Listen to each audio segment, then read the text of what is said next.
Okay.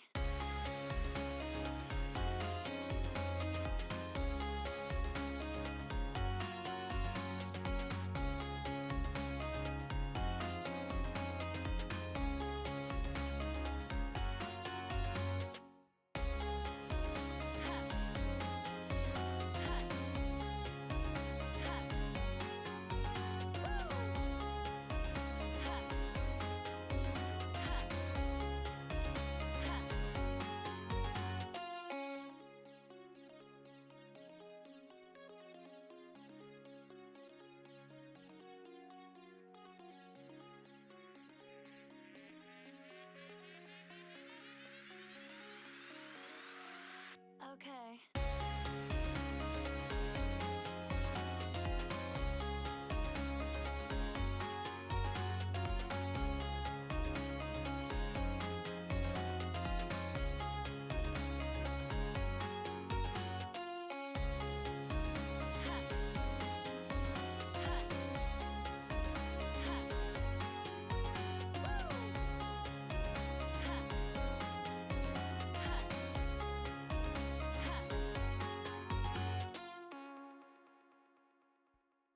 Good morning, everybody. Before we get started, as always, I want to give a shout out to the lovely music we've been listening to during pre-stream here.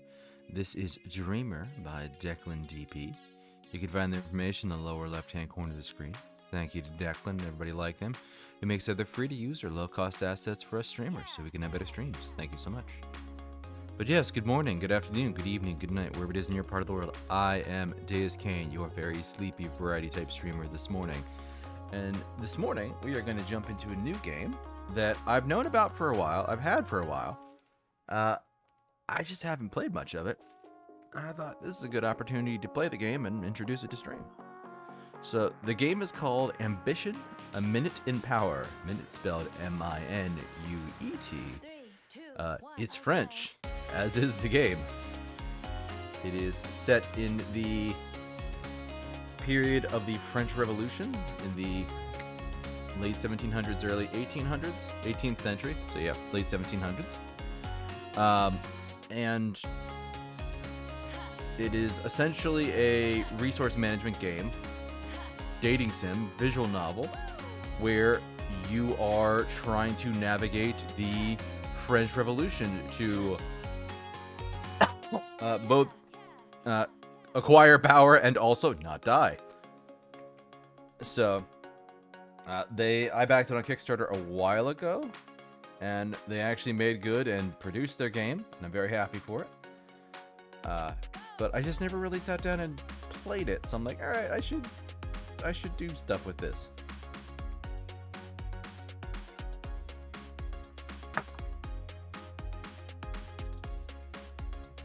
Anyway, let me get the game booted up and we'll get it switched over. As always with any new game, please let me know if there are any audio issues. I definitely turned it on this morning and then panicked about... What is that doing? There we go. Alright, wait a damn sec here.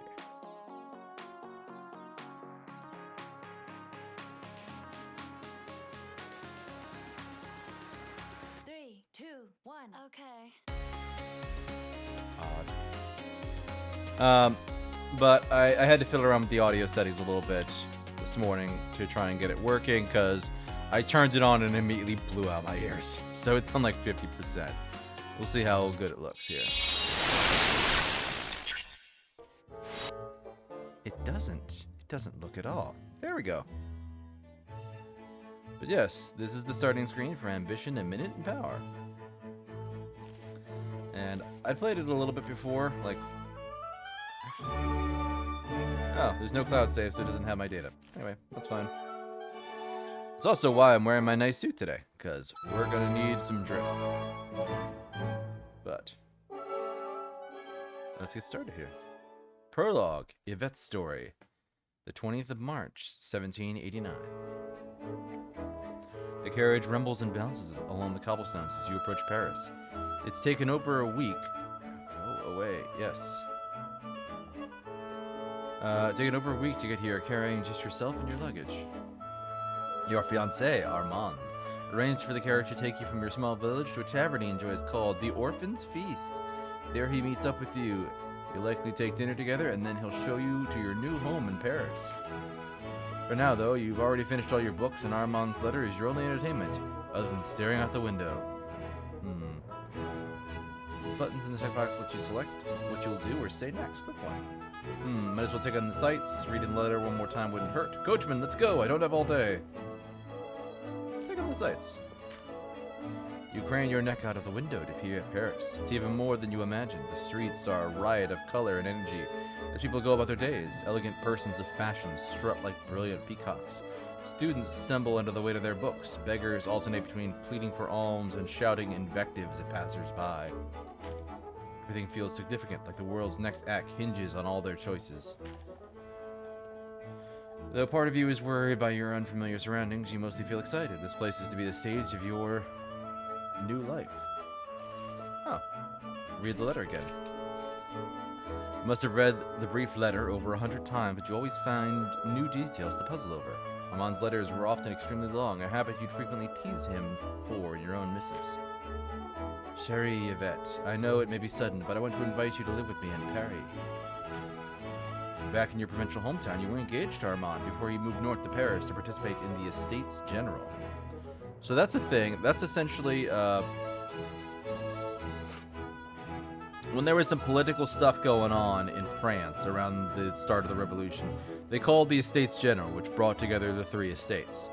The nobility, the clergy, and everyone else. So he probably was part of the everyone else section, and they kind of didn't win because each of the three estates got one vote each. So the clergy and the nobility were like, yeah, no, fuck the commoners. So, that's kind of part of the reason why the revolution happened. He dreamed of changing the country, and this was the political event of the century. You mailed love letters soaked in perfume. He replied with volumes about how much he misses you. The romance of it all helped make up for the inconvenience. Not that your parents cared much about the romance. At first, you've been afraid to tell them their youngest daughter wanted to move far away. Instead, they nearly threw you into the carriage to follow Armand to Paris. While you understood the significant benefits your common family would receive from your marriage into a noble one, you couldn't help but be a little annoyed at their eagerness to see you up. Oh, he was nobility. So he would have been part of the first estate, not the third. I can't wait for you to see it. It's unlike anything back home, a truly vital place where anyone can be anything. Je t'embrasse, Armand. That was something you were looking forward to, a chance to be something more. After all, Baroness Yvette de Marbeau has a certain ring to it. Before you know it, the carriage starts slowing down. You must be here. Armand arranged to greet you at a tavern named the Orphan's Feast. As tired and as rumpled as you are, you're glad he planned to meet you in a place with ample food and wine. When you arrive, the coachman helps you out of the carriage, and you find yourself outside a glowing, friendly-looking tavern. The sign shows a grubby-looking child holding a plate piled high with fresh bread and roasted meats. This must be the place.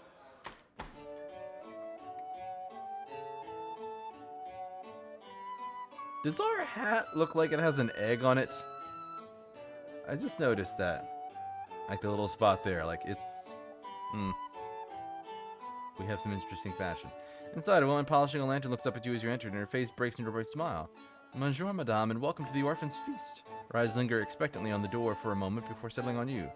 Suddenly, you're reminded how rare it is for women to travel by themselves. I may be of service, she asks. This is my first time here. Is there anything I should know to help me find my fiancé? Yes, tutorial. Don't worry, while the rest of the city can be rather cutthroat, the Orphan's Feast is a relaxed place for getting your feet under you. Puts on the lantern she was polishing. Find guests worth talking to. Try to say the right things to the right people. You never have time to talk to everyone, so try to use your time wisely. Was that the barmaid? Rather than us? I'm sure if you ask around, you'll be able to find your fiancé in no time. When she puts it that way, it suddenly sounds so easy. While you only have one outfit to your name at the moment, the Orphan's Feast doesn't feel like a particularly judgmental place in terms of fashion. Your credibility won't be shifted by what you're wearing here. As long as you explore the tavern and talk to people, you should be able to find Armand soon enough.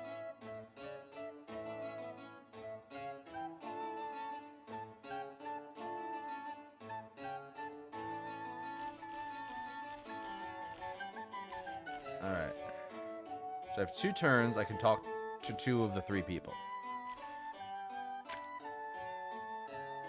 -5 to 10 credibility. Or 0 to 5 peril.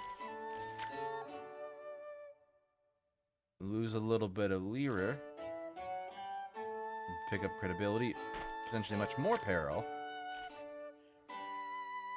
Ooh. Potentially favor, but I could lose a bunch of credibility.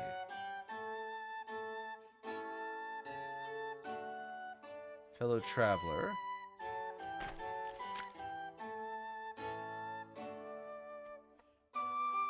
And this is the staff.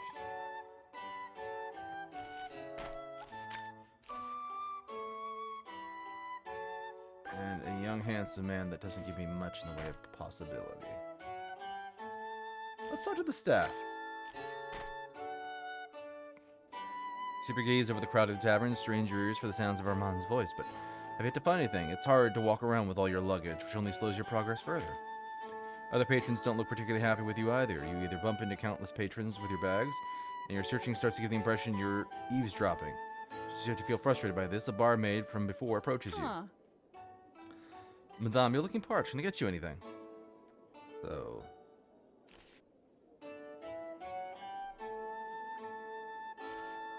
house wine, yes. I will take wine.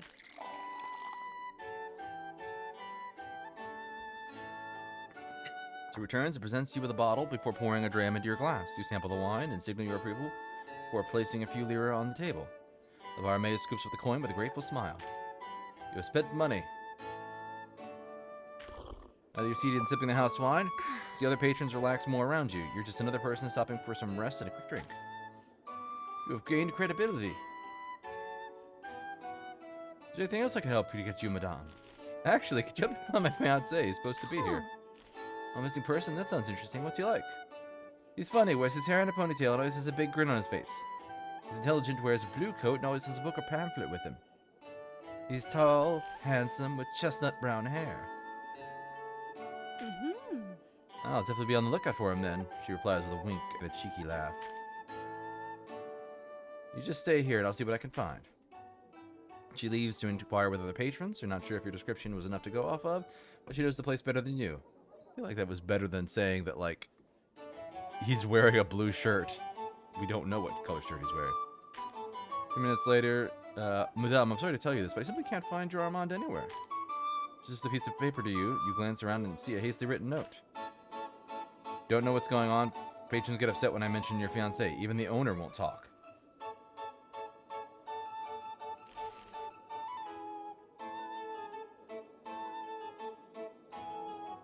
Ah, so this increases your pair by a small amount. And this requires an easy credibility challenge. Pardon-moi, it appears you've left something off my receipt.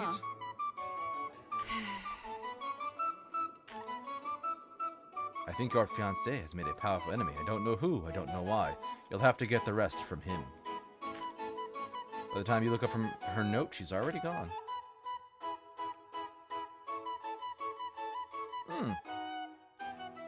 Ah, I cannot ask this one anymore.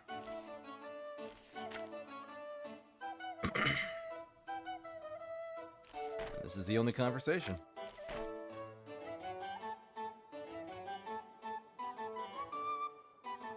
After hours of questioning and searching, it's late in the evening and you've yet to find Armand. You're not even sure why, but you feel exhausted. Who knew talking to people was such hard work? Now that you're warmed up, this may be your chance to find out where Armand is.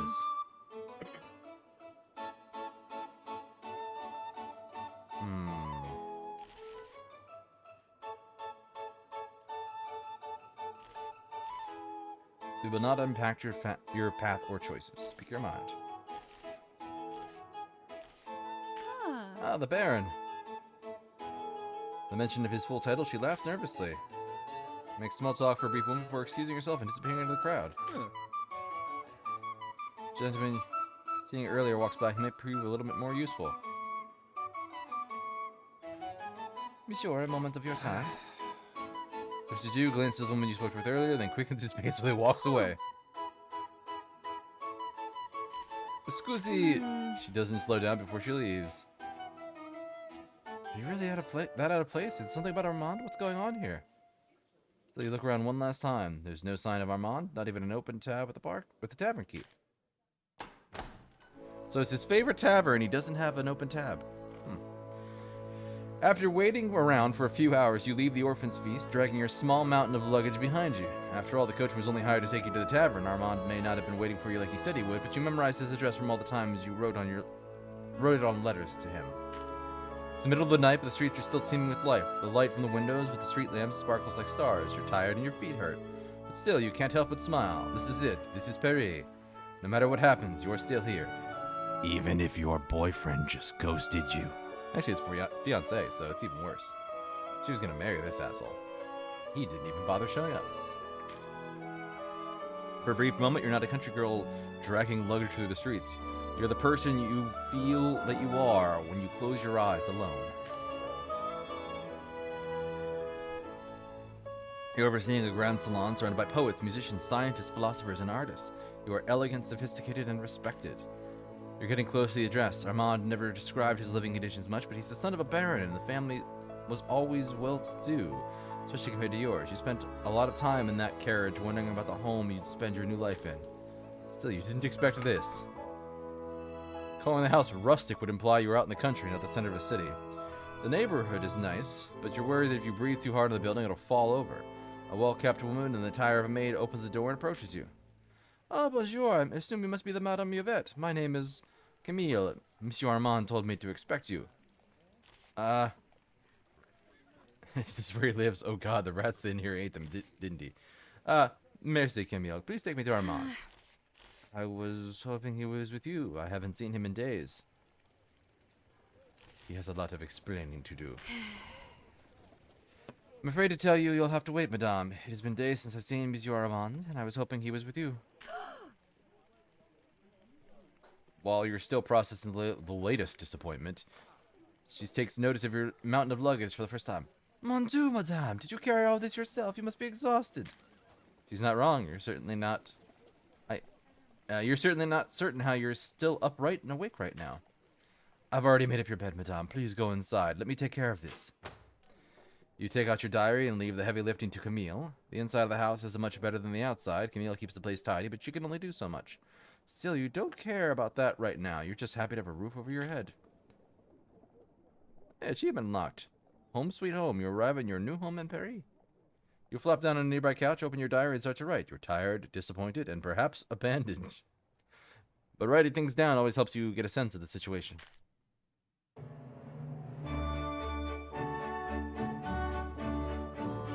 No novelty lost. I did spend 5 lira and gained 5 credibility. The 21st of March, 1789.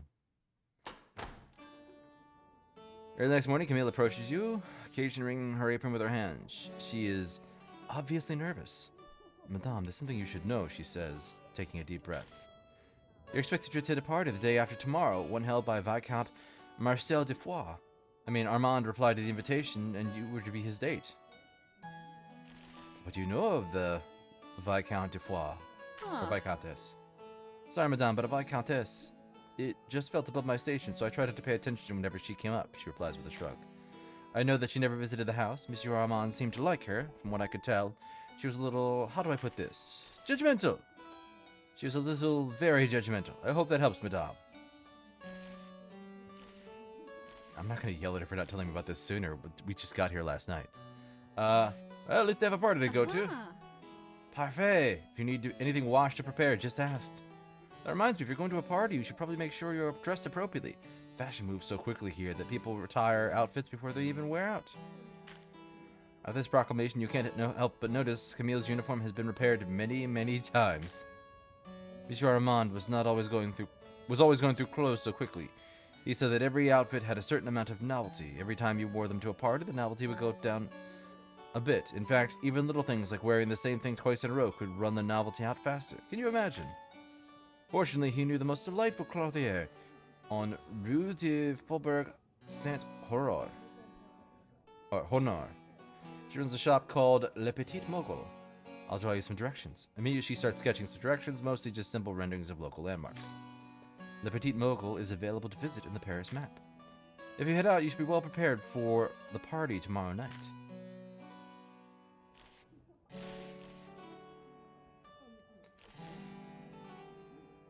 So I have that there.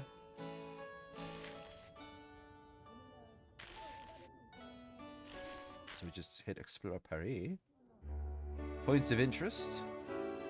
Shops. Current objective and an incident. Well, we only have one place to go. It's been a long walk to this place, but the trek through the narrow street is worth it. Every block hums with vibrant energy, bustling with life, bursting with life. Porters and social climbers wind their way through the streets, festooned with brightly covered parcels. Paris may be a city swimming with fashion and finery, but this is the source. This street is home to all the major fashion houses in the country, and to Rose Bertin, the personal dressmaker to the Queen herself. And now you're here, back home. They sigh and dream of places like this, then quietly get back to their little lives. Not you, your circumstances may be less than ideal, but you're still here. Yes, less than ideal, with less than 100 lira to our name, and our fiancé ghosted us when he was supposed to meet us. Le Petit Mogul, you mumble to yourself idly, trying to make sure you remember the name of the shop. Eventually you find a small boutique, tucked between some far grander buildings. You open the door and walk into the tiny shop, which seems even smaller due to how absurdly full it is.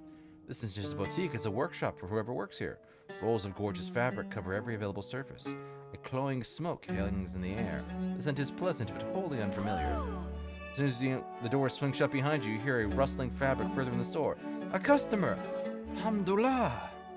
A surprised young voice calls out. Bonjour, madame, and welcome to Le Petit Mogul. A woman, presumably the owner, calls out to you. How may I help you?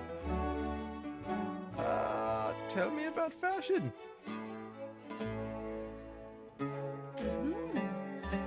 I think I can help you with that.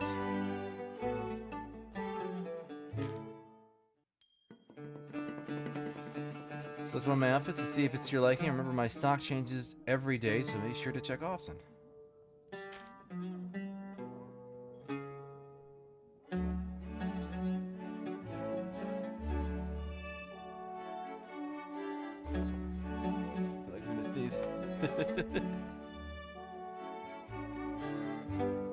I hate that you can feel him coming on.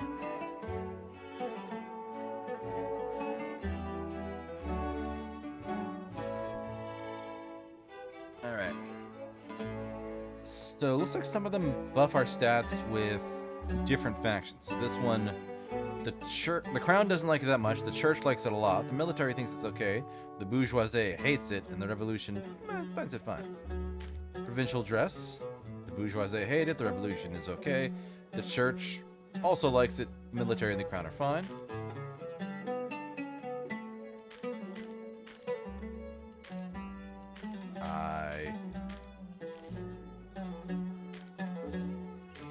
I cannot afford any of these.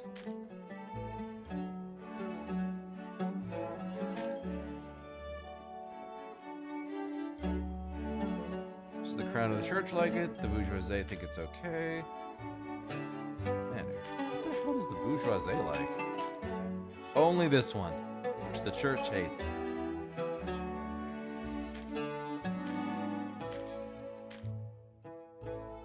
Kind of like this one, but I don't have money for it.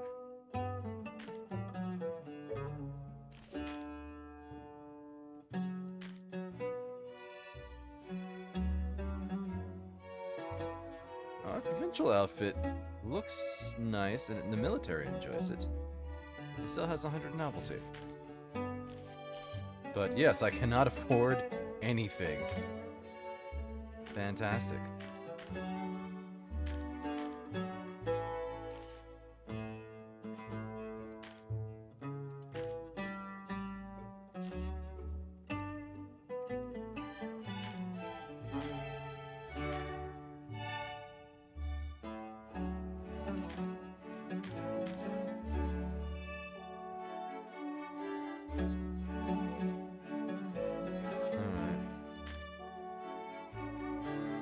This is interesting. So the church and the bourgeoisie are directly opposed there. And there. Here it's the crown versus the revolution. The crown versus the revolution. And the military's in the middle.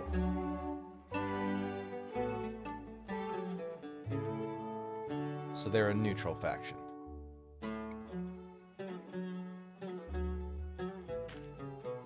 So I can choose to get nothing, or I can sell the dress I have and choose to get something.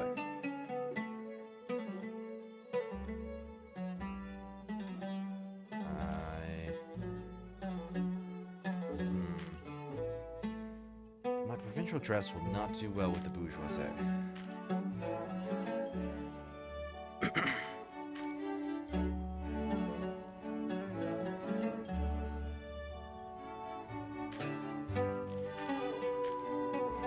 This does very well with the military. What? I'm content with that. I need a way to get income. You awaken to the vision of sunlight filtering through the shutters, scattering sunbeams across this dusty bedroom. It takes a few minutes before you groggily remember the events that brought you here. You also remember tonight you have a party to attend. Camille enters the bedroom full of cheer. Madame, when would you like to start getting ready? If this is as important as the invitation makes it seem, I should start preparing now. I have some things I need to take care of today. I don't know how to tell you this, madame, but party preparations for a woman of your station usually take all day. On days when you have a party, you won't really have time to spend exploring Paris. Once you go to your wardrobe, we can get started. Yes, explain. Don't worry, madame. A glamorous woman like yourself is sure to catch on quickly. Wardrobe.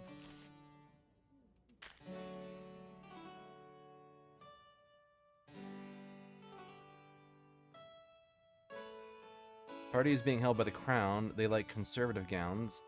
Sometimes they like ensembles and that. Why am I exhausted? But the military will like me, and I'll have to play that to my advantage. Party time! Your carriage drops you off at the party. You find yourself waiting in line for quite some time. Looking around the other guests, you wonder if you're a bit overdressed or underdressed or overdressed. It's honestly hard to tell. And trying to determine that, you pause to consider how well rested you feel. Unfortunately, you feel exhaustion set in as soon as you think of the full itinerary ahead of you. Tonight is going to be a long night. Being exhausted has given you a credibility penalty. Look over yourself one last time and confirm that you're wearing your provincial outfit for a party being held by the crown. I guess I have no strong feelings towards your outfit. Your credibility has not changed much. For preparations like this, the result of tonight could be a toss-up. While you're determining your standing in the world of fashion, you manage to overhear an interesting rumor while in line. You take mental note of it just in case. You've gained a piece of cheap crown gossip. This will be useful later. Immediately upon entering the vestibule, you're greeted by the doorman holding a small ledger.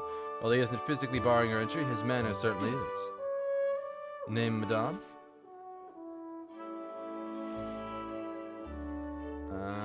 That's my name. That would be his. Baron Armand de Marvel. Baron, why are you dressed? Oh, I see. You are the Baron's date. My apologies. Does he have gold teeth? It almost feels like he has gold teeth. Is there anything I can get you?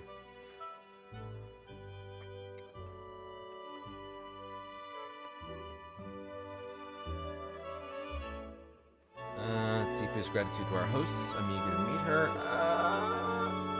Let's spend a bit of lira. Let's make her happy.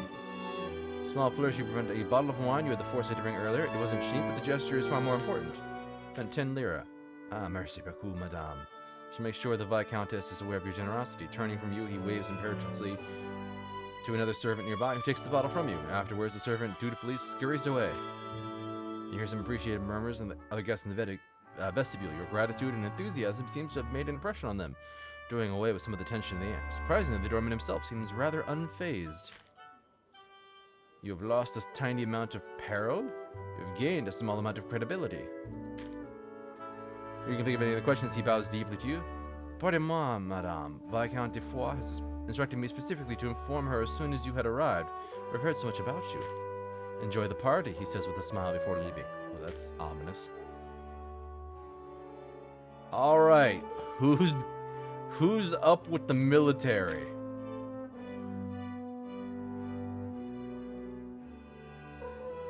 Turn to the party. I'm wearing a painting of the hostess.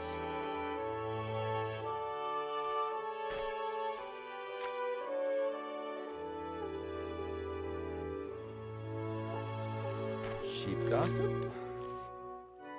Elizabeth favor.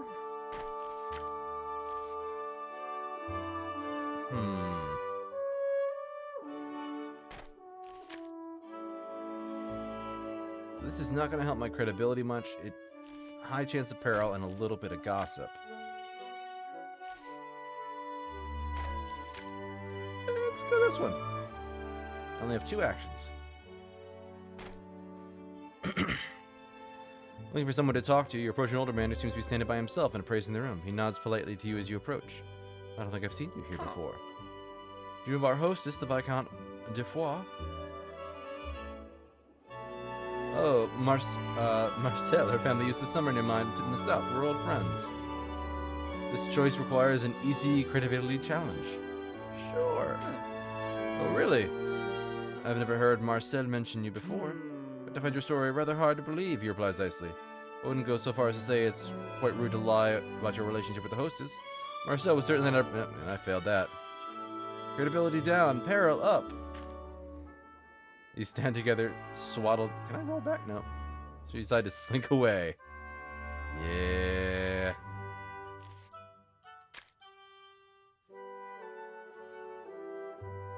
Okay, so here's the lady. Credibility and peril. Lovely. You nearly mistake a woman standing in front of you for some kind of walking confection. A pampered dog lounges in her arms. I don't believe you had the chance to properly introduce yourselves. I am Viscountess Marcel de Foix. Her voice raises in volume imperceptibly, enough to draw your attention of the large crowd in the room.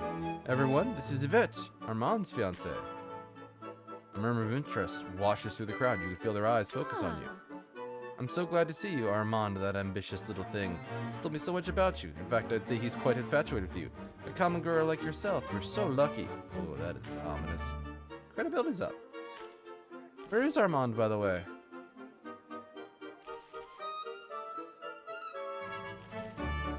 He is ill at the moment, but he just insisted that I attend your party. Oh, really? He insisted. He thrills and her dog yips happily.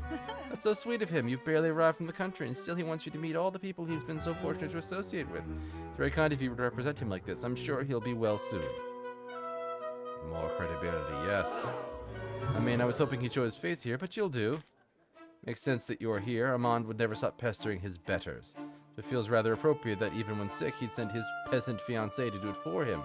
The crowd, which only seems to be growing, murmurs in agreement. In fact, I almost thought I was rid of him once and for all. You invited him to your party.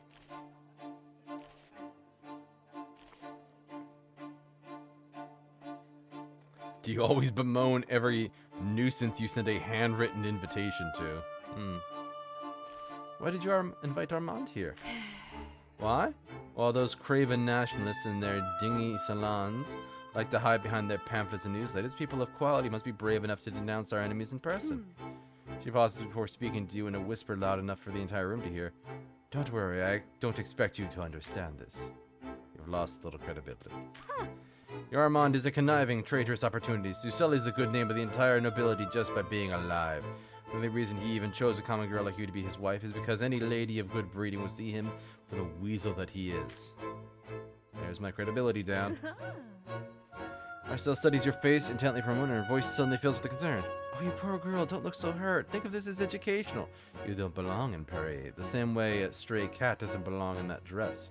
She gestures dismissively at your finery. Haha, I didn't spend any money on this dress. Fuck you. You lost more credibility. If I look like this, act like this, stop. You're just embarrassing yourself. Lost more credibility. Now leave my estate and never show my face again. Reading Marcel, have your good name in... Oh god, how do they phrase that? Have your good name impugned by the repugnant Viscountess Marcel de Foix. Ah, fun. Before you can reply, a valet grabs you roughly by the arm and drags you from the room. People like Viscountess de Foix don't need to do their own dirty work. They have servants for it. It takes far longer than you'd like to get outside as the entryway is crowded with guests preparing to leave. You feel their eyes weighing heavily on you. When you finally get to the door, you feel a brutish shove and you stumble out into the courtyard, barely keeping your balance on your heels. The area is equally crowded with various persons entering their personal carriages. You can hear somebody snicker, but you have no idea who it is. This has been a night. I'll just leave. Choosing to stand the high ground, you straighten your posture and hold your head high, striding towards your carriage as if it were your intention to leave like this all along. You make a great deal of effort to haughtily avoid eye contact with all those watching you. You can tell that some of them are quite surprised by your decorum in this dire situation. You've gained a little bit of credibility. When you arrive at the place your carriage is parked, you quickly find out that it isn't. It's gone. You check to be sure you were in the right place, but to no avail. The carriage you hired is simply not there. You went home, a passing coachman says helpfully, while adjusting the harness on a particularly grumpy horse. Dorman came out an hour ago and told him you wanted the coach to leave without you. It seemed real important, so he went home. Before you can respond, he gets his carriage moving, leaving you alone with yet another indignity. Okay, so she screwed us. Going back to Marcel is obviously unacceptable. It's too far to walk home, and most of the other guests have already left. However, there appear to be 3 carriages waiting to leave, each of them quite different. Perhaps one of them can help. The extravagant carriage to the right, the bold carriage in the middle, the humble carriage on the left. Humble. Carriage to the left of you is of foreign design, featuring gilded crest as its only ornamentation. This crest is emblazoned with a motto in Latin and appears to belong to a priest of some description. The curtains are drawn, but someone appears to have lit a lantern inside. Judging by the occupant's silhouette, it looks like he's reading. I'll examine the other carriages. What about the bold one? Carriage in front of you is being used by a soldier of some sort. The driver is leaning intently towards the passenger compartment, waiting for orders. You recognize the insignia of the Queen's Dragoons side of the carriage. It feels noble and proud, but also capable. It's a man of honor, sworn to protect France. It's the best thing. I'm the best thing. Next best thing to that. Let's go. Yeah, soldier. Settled in your decision, you set out, ready to entrust your fortune to an honorable stranger. At the sound of your approaching footsteps, the coachman's hand flickers towards his weapon. Turning towards you, he looks you up and down before he relaxes. With an apologetic nod, he gestures you towards the door of the carriage. You wrap your knuckles gently against the carriage door. The door opens and a man inside steps out. He bows to you, formal and precise. Corporal Dumas of the Queen's Dragoons.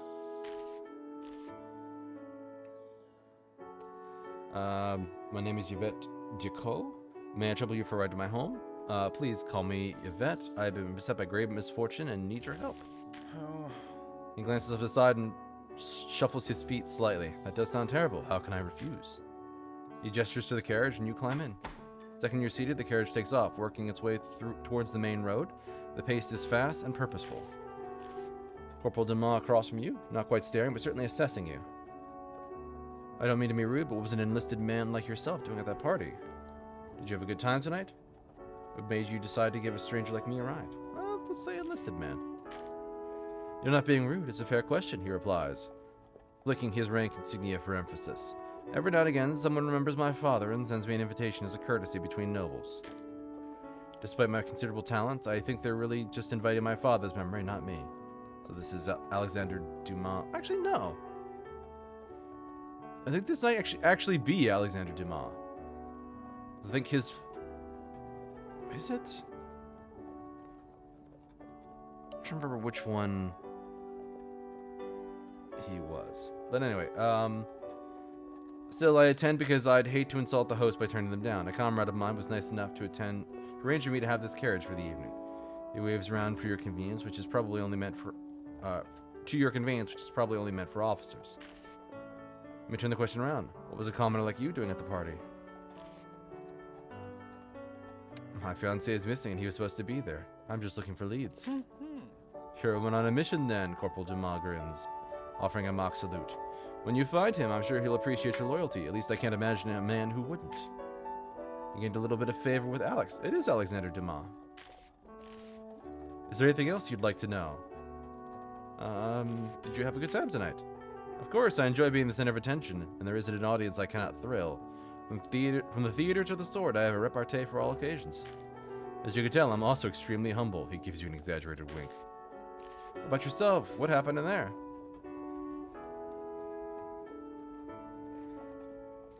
My fiancé has some enemies, and they tried to make sport of me. Emphasis on tried. I saw your performance outside right as you left. You don't seem very shaken. You gained a little favor with Alex. He sighs, looking out the window of the passing scenery. You made the right move. There's a certain kind of person that sees sport in hurting the vulnerable, whether that vulnerable comes from circumstance, ability, or birth. They're all the same craven creatures that feed on feeling powerful. You can never let them see their barbs land, even when they sting. You deserve better. What made you decide to give a stranger like myself a ride?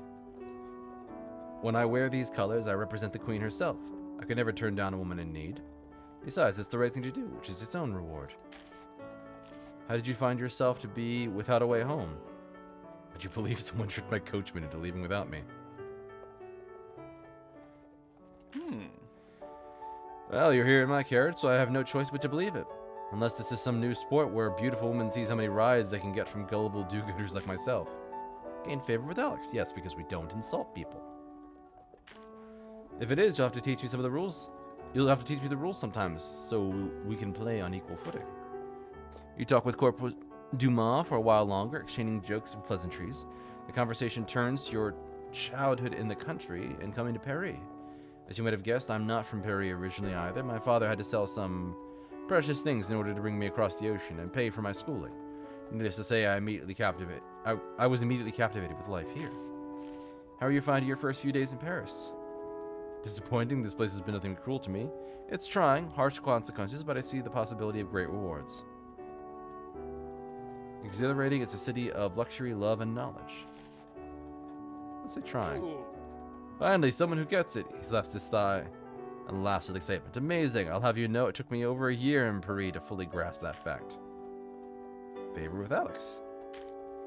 Says at the window. Sometimes I feel like that's why I fell in love with this place. It does not love unconditionally, and it can be infuriatingly fickle. Still, here you can climb to heights greater than any other in the world.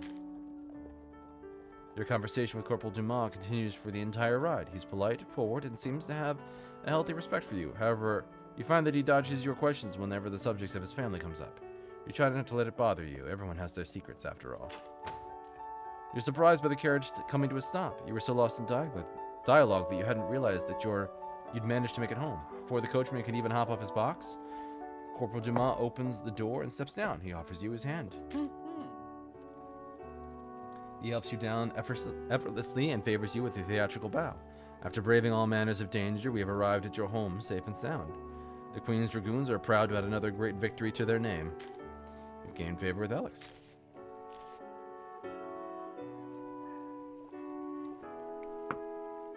While we accept no payment, I must ask a favor, madame. Name it. Next time we meet, please call me Thomas Alexander. He pauses to stare into your eyes, or simply Alex, if you'd like. You can reply. He's already bounded back into his carriage and sailed off into the night. You turn to your home and see Camille is already there, holding the door open for you. Who is that? A good soldier doing his duty, nothing more. Most intriguing man of honor, and hopefully someone I'll see more of. Your mind brimming with new possibilities, you step inside and head upstairs. Slowly you get undressed and open your journal to record exactly what transpires tonight. Lost some novelty.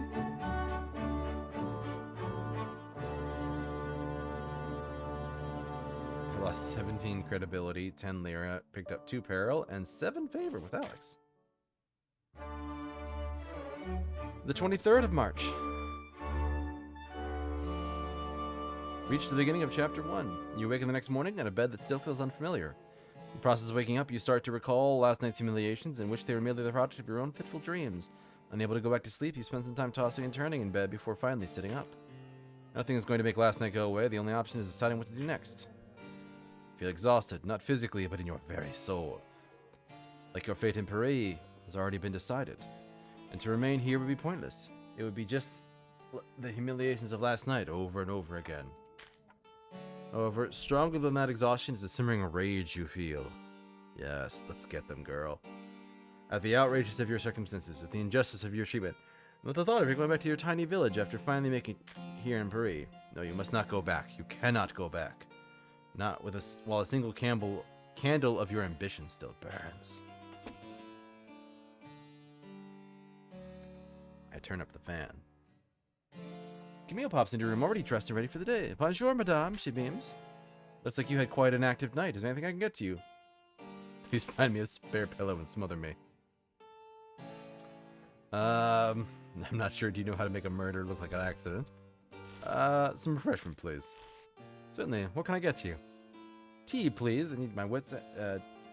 Yes, tea. Returns quickly with the tea. You're certain she made ahead of time. It's piping hot, fragrant, and not too bitter. You drink the brew in silence, the gears of your mind slowly getting up to speed. The tiredness fades, your anger does not. You've gained a little credibility. You take a few moments to finish your drink in silence and collect your thoughts. Something that keeps coming to mind is all the gossip you heard at your time at the party. Most of it was idle prattle, but some of it felt scandalous and valuable. Without an inheritance or a job, you'll need to find a way to make some money. Maybe somebody would be willing to buy this gossip. Is that a thing people do? Well, when I was at La Halle the other day, someone mentioned something about a newspaper with these amazing society pages. I think it was called La Trompette du People? Now available to visit on the Paris map. They have to get their stories from somewhere, why not you? In fact, I bet you'd be great at that, madame. Merci, Camille. I think I'll do just that. With that, your day begins. Alright, time to make some money.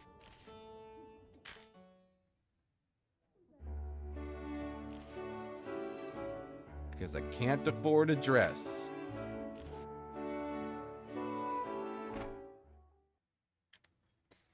You walk through the city, following Camille's directions. Eventually, you find yourself threading through narrower and narrower streets. The alleys, packed with refuse and an occasional vagrant napping in the shade, feel almost oppressive in their closeness. Suddenly, the alley opens up to a wider street into the square. You can hear the splashing of a fountain nearby. You finally find the sign, La Trompette du People. Paint seems to be fresh, but the office seems awfully small. The door is locked, so you give it a knock. Nobody answers. Around, you find a hastily written note lodged in the doorframe that reads, "Office closed. Engaging in emergency fundraising efforts. We apologize for the inconvenience. P.S. Fear not the setback. The light of journalism shall never fade." It's at the moment you realize the splashing of the fountain is getting louder, accompanied by some of the most inventive profanity you've ever heard. Against your better judgment, you decide to investigate. Aha! A reedy voice shouts triumphantly. A man in grubby finery, up to his knees in the fountain. His shoes have been carefully placed near the water's edge. He does a little jig as he drops a wet coin from his snuff box into his snuff box, which is clutched tightly in his other hand. So he's robbing a fountain. Are you Pierre, the esteemed editor of La Trompette? Why, in fact, I am, madame. My name is Pierre Renaudot. He's missing a tooth. How may I be of service? If I wanted to sell some gossip, how would that work? New to this, are you? Don't worry, it's much easier than you think. This shows all the gossip you have at the moment. Click on one of them. Its value is determined by its tier and its freshness, but also has an effect. If you peddle influence, I'll take that gossip for free, but you can use that effort to change the standing of a faction. However, right now, you need money, so click on Sell Gossip. Cheap gossip for 30.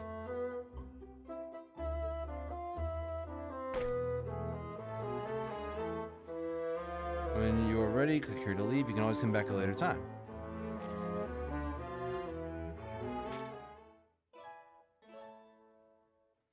So one action a day. You wake up next morning to a polite knock on the bedroom's door frame. Camille enters carrying a small armload of letters. Madame? She starts, both confused and hesitant. Are a lot of letters here for you? A lot of letters for you. Are they here for me or are they here for Armand? Take a letter.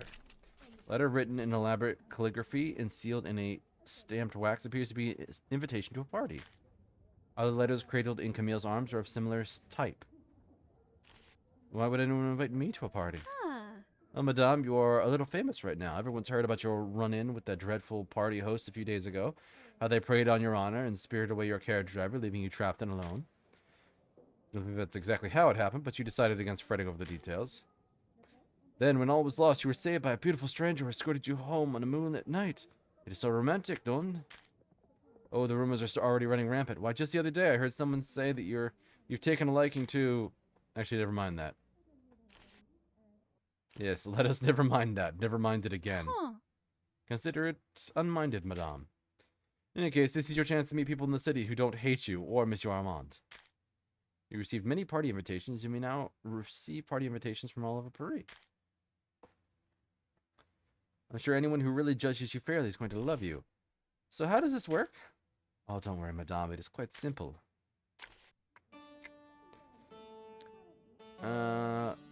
Returns of Yvette Decaux to his choir recital on the 26th of March. And the party is sure to be the very height of cheerful gaiety. This party will give you a level of exhaustion. Accepting will give you 5 credibility. Ignoring will give you 5. You receive church gossip at this party.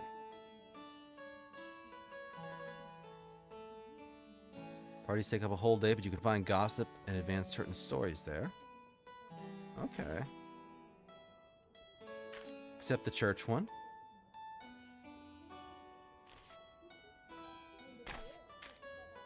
Request the attendance of Madame Yvette Decaux to her wine tasting, intimate party, height of merriment, bourgeois gossip.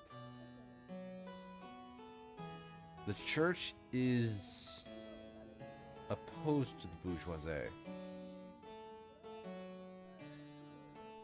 Oh, they have stuff here on the side that lets me know which ones these are. A military ball. That's worth attending.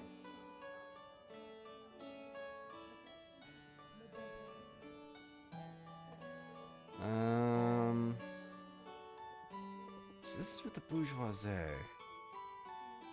And this is with the crown, presumably. I will not have enough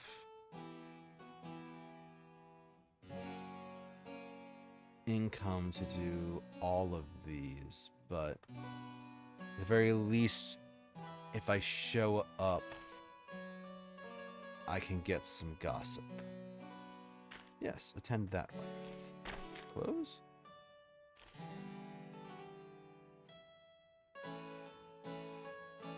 Two here for April 3rd. Crown or Revolution?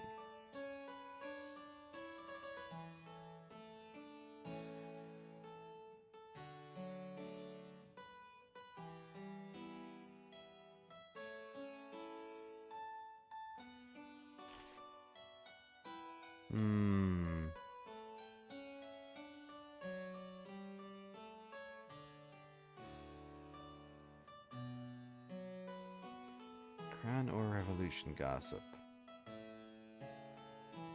Let's accept the crown. One last one, a military ball. And accept.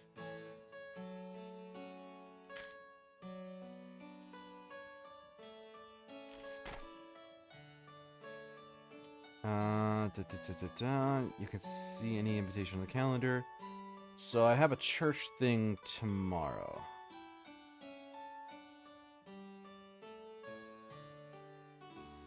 Deciding to attend at a party the same day you receive an invitation gives a small bonus to credibility. Interesting. Okay, so I've got a social schedule here. So church thing tomorrow.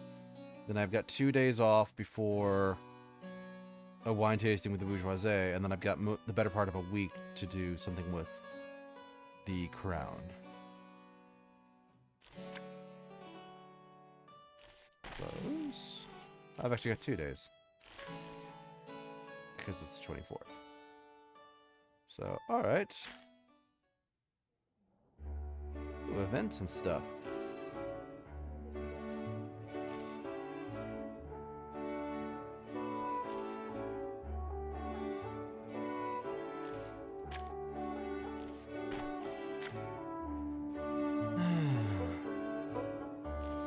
Alright. get cheap gossip at Le Palace Royale.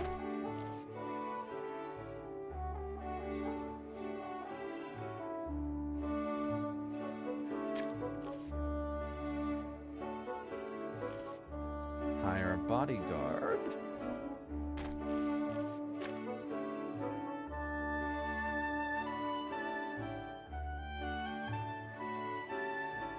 Could get credibility, or I can lose or gain 100 lira.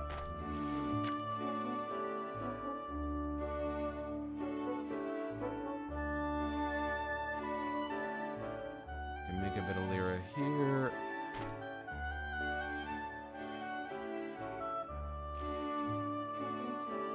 Let's go get the dress first.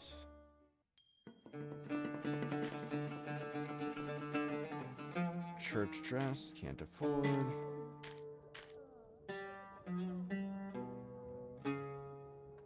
Okay, the military likes this too. This will help me out.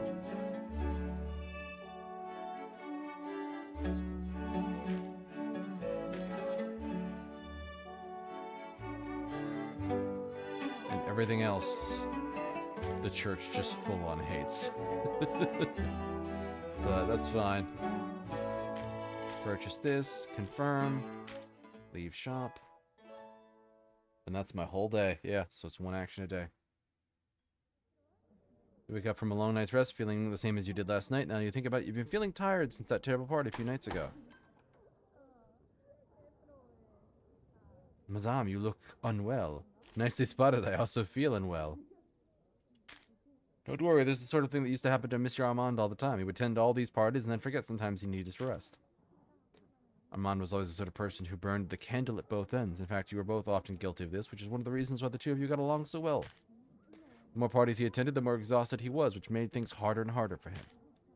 Remember, Madame, instead of spending the day outside, you can always rest at home for a day to recover your strength. There's nothing wrong with taking a break every now and again.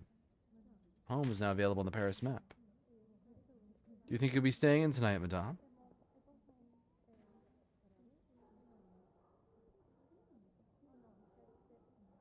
Ooh, at minus 10 credibility penalty at your next party or rendezvous. Yeah, you know what? Let's stay inside. Oui, oui, madame.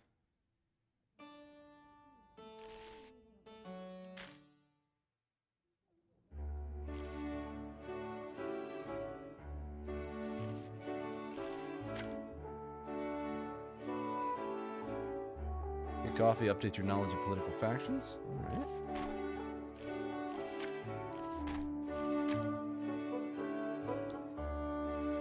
Shocking military gossip. Ooh.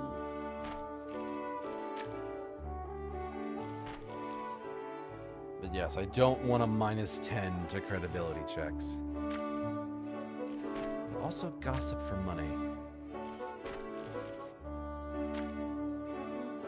Just remove all levels of exhaustion. Okay. Yes, stay home. You take the day off and spend some time at home, resting and recuperating. After spending the day in, taking care of yourself and doing some light reading, you finally feel recharged. The exhaustion that's been affecting you before is past. You've lost all levels of exhaustion. That complete, you turn your focus to other matters that demand your attention.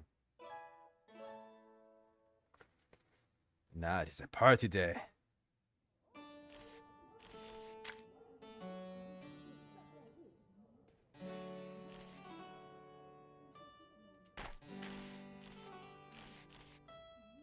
Go to the party.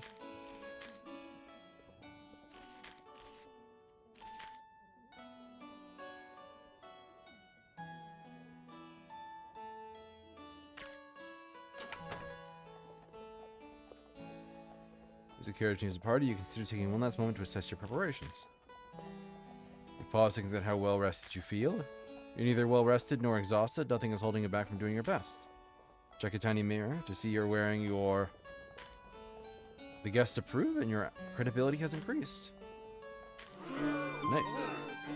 Step out of the carriage and hear a ripple of whispers that signal your arrival at any social event these days. There's a small line in the entryway of the cathedral as guests are waiting to get in. While you are standing in line, you manage to overhear an interesting rumor. You make a mental note of it just in case. Cheap piece of church gossip. The servant checks your invitation. Everything seems to be in order. I'm not spending lira. Huh. She curses to you as you pass her by into the party. Now let the games begin.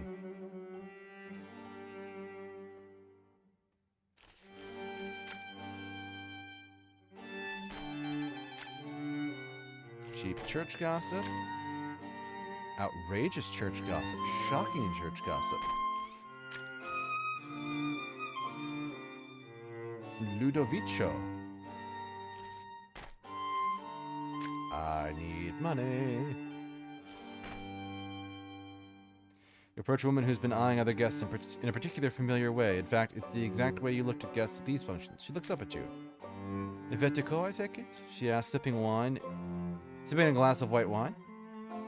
A fine assessment. Who are you and what are you doing here? Oh, how do you know my name? Huh. Forgive me, but I'd be an awful gossip monger if I didn't.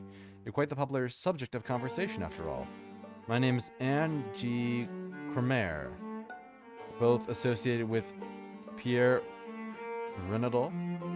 Funny little man, isn't he? I used to work for him as a rumor monger a long time ago before his boss passed away and bequeathed him the newspaper. Of course, then I moved on to greener pastures. How's he doing, by the way? Does he still gamble like a madman?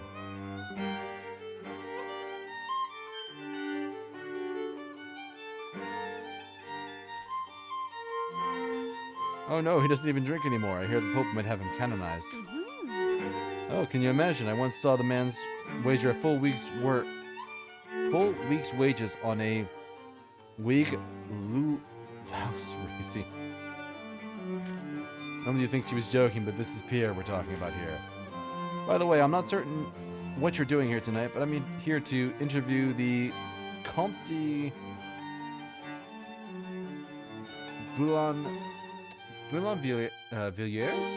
I mean, he doesn't know it's an interview, but it's not that important. But I'm here to find something interesting related to the church. Can I trust you to stay out of my way? Let's say you and I interview him together. Together we'll cover every angle. Huh. Interview him together? I'd be agreeable to such a plan. But if we both sold the story to our respective employers at the same time, they'd be none the wiser. She leads you over to the Comte de Viers and engage him in conversation. Looks like they have met before, but he has no idea what her actual profession is. The two of you alternate your conversation with him, slowly drawing out details of the latest scandals. Like a good gentleman, he attempts to remain discreet, but against the two of you, he doesn't stand a chance. Against the prolonged ambush of your charms. You gained a piece of cheap church gossip. No! I want it outrageous. The three of you stick around together, chatting for a while before you find there's nothing else to be gained from this conversation. Eventually, you part ways. You decide to search the rest of the party.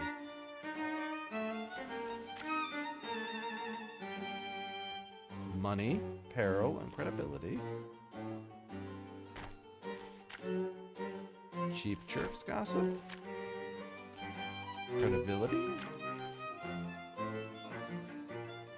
A jilted gentleman has sought out your company, and he has quite the grudge to settle.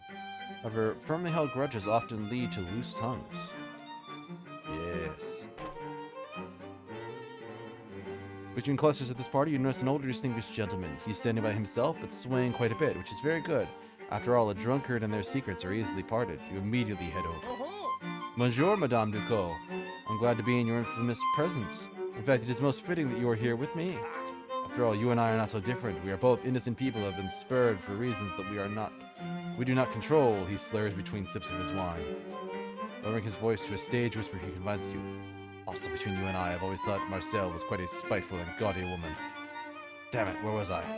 Ah yes, my family has always been a loyal and Catholic one. In fact, my great-grandfather fought beside His Eminence, Cardinal Richelieu, at La Rochelle. When my wife fell terribly ill last year, I donated much of our fortune so that priests might pray for her health. Yet despite my generosity and their prayers, she died all the same. That's not how it works. It was some consolation to find out that our community's donations would be used to fund the construction of a new chapel a few blocks from here. Then yesterday I went to that chapel and found my wife's name to be absent from the list of dedications. I've lobbied the bishop repeatedly about this injustice, but he claims to be too busy at the moment and has no time. It is an outrage of the worst sort. Which is why I'm here, drunk and concocting a way to correct this dishonor.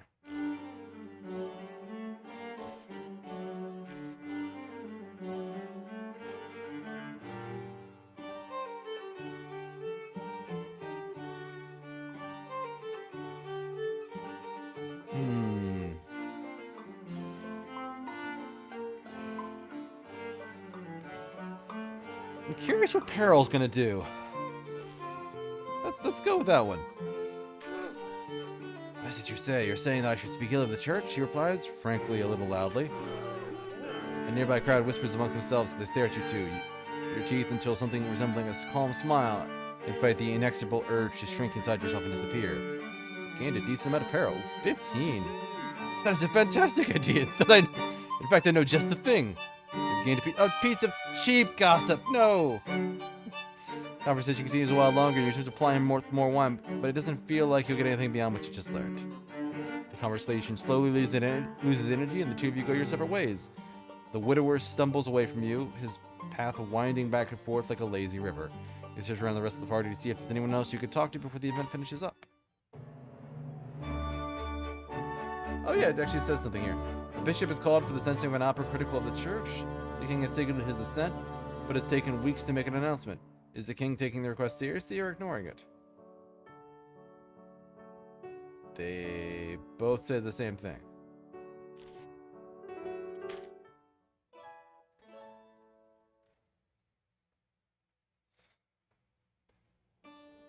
Alright, so I have 2 days before the wine tasting, which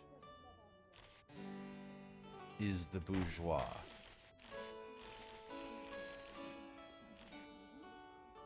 I don't think my current outfit's gonna hurt me there. Music to your ears.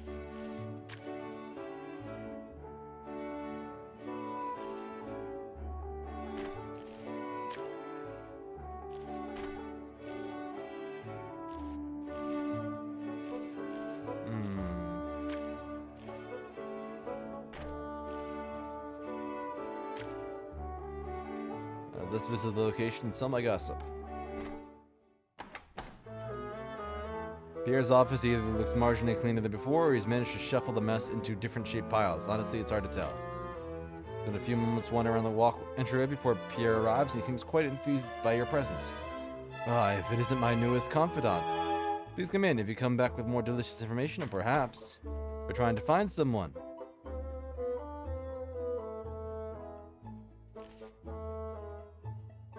Where is Armand, and how do you know I'm looking for him? Madame, my suspicions about your search were founded in your newfound notoriety. Suspicions which you have been kind to confirm for me. He favors you with a short and elegant bow. Merci beaucoup. You have lost credibility. As for your fiancé's whereabouts, I don't know his exact address, but I would probably be a wealthier man. Or I would be a wealthier man by now. However, I happen to have some leads, and I can say that I already like you more than some of the men that were looking for him. Before I lay out my terms, I must satisfy my own professional curiosity. How well do you really know your beloved Armand? In early February, you take a seat at your usual spot in... I'm not sure how to pronounce that. Listen?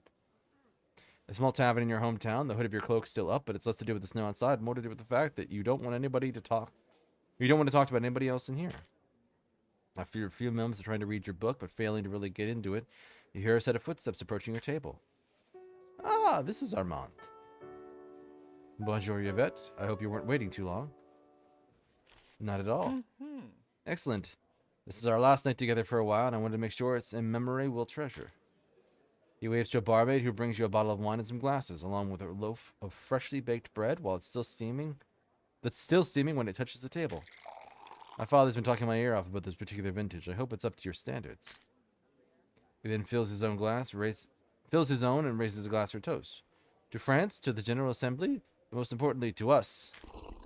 That wine is deep and full-bodied. It smells like leather, blackberries, and cloves. It's some of the best you've had, and you can tell Armand is enjoying it as well. You spend an hour finishing the bottle together, pausing occasionally to nibble at the bread. All the while, you trade jokes and news from around the village, simply trying to forget that this is the last chance you'll see each other for months. With the wine finished, Armand pauses to place the bottle on its side, a curious habit he picked up from his father. Then he takes a deep breath and waits a moment before saying, "The snow appears to have stopped. Would you like to join me outside? I have something I want to show you." Outside, the night air is brisk. Even the colors of the moonlight sky are cold. It is a stark contrast from the fireside warmth of the tavern. Yet despite the open air, it feels more intimate and personal than the small tavern you've just left. While I like Lucien as much as the next man, I prefer to end our night with something that is just about us, he says in a soft, low voice. Care for a walk? Yes. You step close to him, wrapping your arms around his before you wander off into the moonlit night. You've gained favor with Armand. I imagine so. He was our fiancé. You walk along the edge of the lake, the only sound being the whispers of the wind, the sound of your footsteps, and the steady rhythm of each other's breath.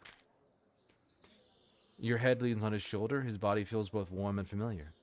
The moon is full, the town distant, and it feels like you're the only two people in the entire world. Without a word, Armand leans towards you, his eyes closed. Kiss him. Your lips meet his, and a joyful shiver runs through your body. His hand comes up to stroke the side of your face, as his other arm hugs you close. I'm not sure how long your kiss is... You're not sure how long your kiss lasts, but the time seems to have lost some of its importance. You pull away from each other and stare into his eyes. His face is a mixture of excitement and surprise.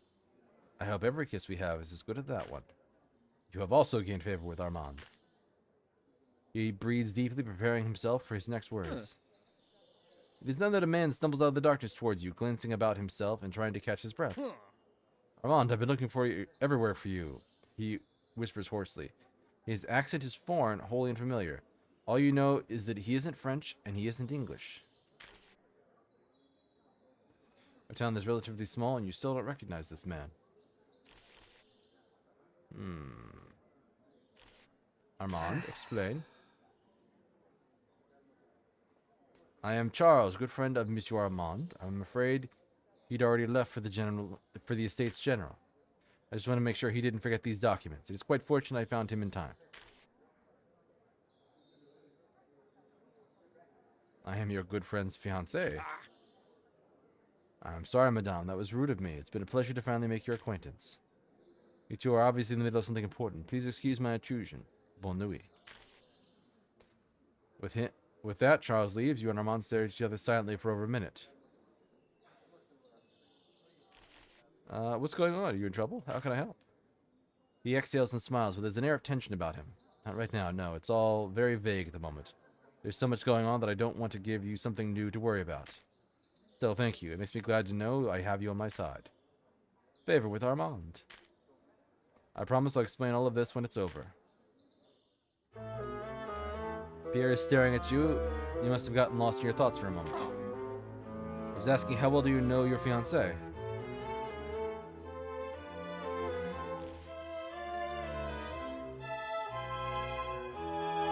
I know him better than... How is this not going to... Yeah, he's a good man. Even after all this anguish, you still feel this way towards him? He asks, his shock barely concealed. Such lasting affection in this modern age is quite rare. I shall do my best to reunite you with your lost Armand. I see has often been rightly said that I am a man dedicated to the causes of truth and love. You are in a patched, stained shirt that doesn't look very good. You look up, you peer up and down, certainly not sure if anybody's described him that way ever. Of course, I cannot work for free. I must support my newspaper after all. But if you can help me with this, I will help you as best I can. See, I'm looking for to run a new social piece that will captivate the imagination of the public. It may also rekindle some old rivalries, so to speak. After all, it's easier to sell newspapers when there's something to write about. If you bring me any gossip related to the bourgeoisie, I'll tell you where to learn more about your estranged Armand. Sell them specific types of fresh gossip in the allotted time and you'll receive special rewards. You can track these requests in the gossip tab of your journal. Now then to business. Okay, I have church gossip.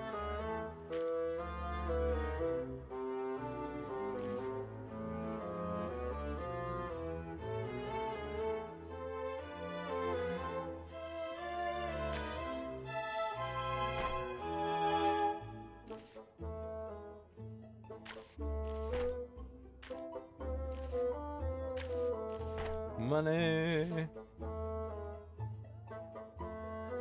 -5 credibility penalty. That's not bad. I do wish it gave me more actions in a day. It gives me 2 actions at a party, but only 1 in a day. Which is a bit frustrating. Next morning, you find a letter on your nightstand. Camille must have brought it in while you were still asleep. It's sealed with blue wax with the initials TD. Opening up, you find a letter from Alex written with precise penmanship that makes you think of expensive tutors, diligent practice, and military discipline. Chérie Yvette, I'm glad I was fortunate enough to meet you all those nights ago. However, I cannot stand that it came at the cost of such injustice being committed against you by the treacherous Viscountess Dufoy. At the end, I've spent the last few days gathering intelligence and believe I have found something that you will find quite interesting. He goes on to describe a particular fountain deep in the city. He'd like to meet with you in secret as he's worried about someone intercepting the letter. Is your enemy really that powerful? Alex's clue is now available to visit on the Paris map. Please meet me there as soon as you can and I will share what I know. Using your map, it doesn't take long to figure out where this particular fountain is. In fact, you could visit it today if you'd like.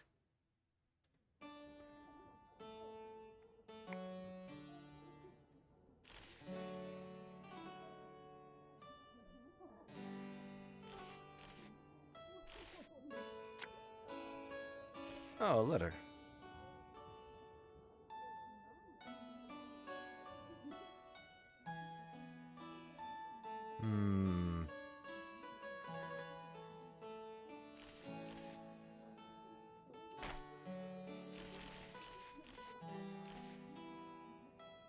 So this will be... It's a tight schedule, because I've got a thing tomorrow with... Is this the bourgeoisie? Oh, it is the bourgeoisie. Nice. I've got a nice gap in here, but then it's basically a day to rest, then double hit with parties, and then I'd have to rest like right afterwards.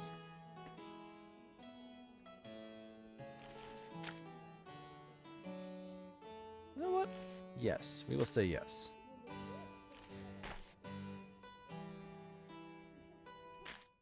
Let's explore Paris.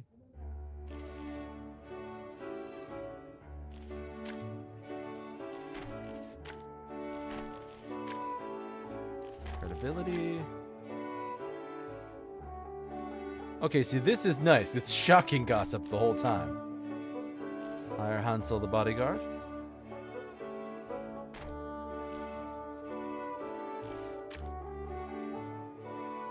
Ooh. Potential loss to credibility.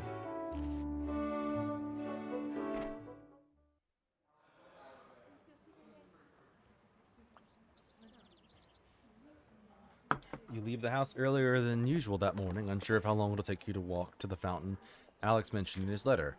Given that you're still new to skullduggery, you decide to dress in darker clothes and stuck to comfortable walking shoes. Surprisingly enough, you managed to find the fountain without getting turned around. It seems like a perfect place for a meeting like this. There's enough people wandering around that you won't draw attention, but also few enough that you'll be able to find somewhere secluded to talk.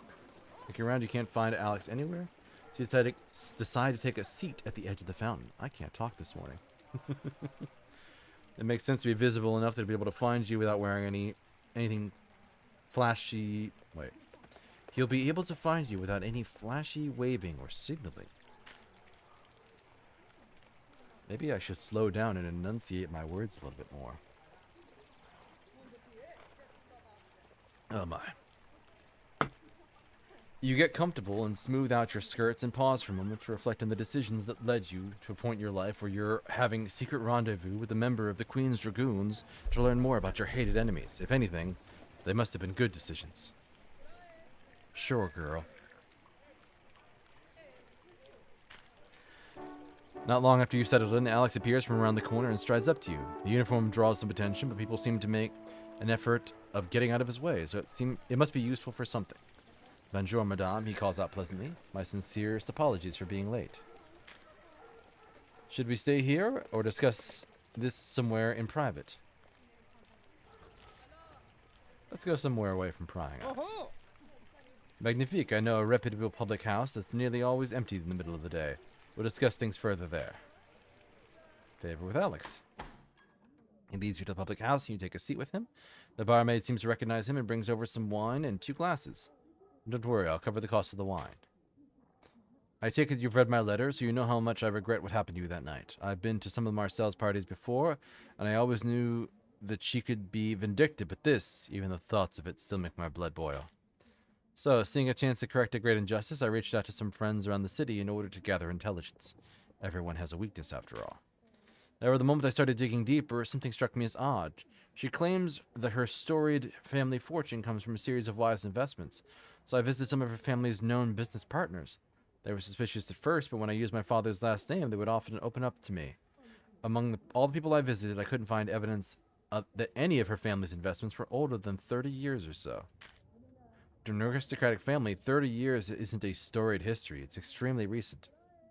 Yes, there's some prestige to be had in a sense of legacy, but nothing worth outright lying about.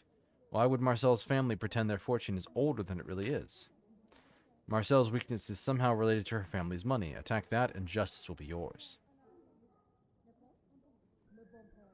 Very good. What's our next step?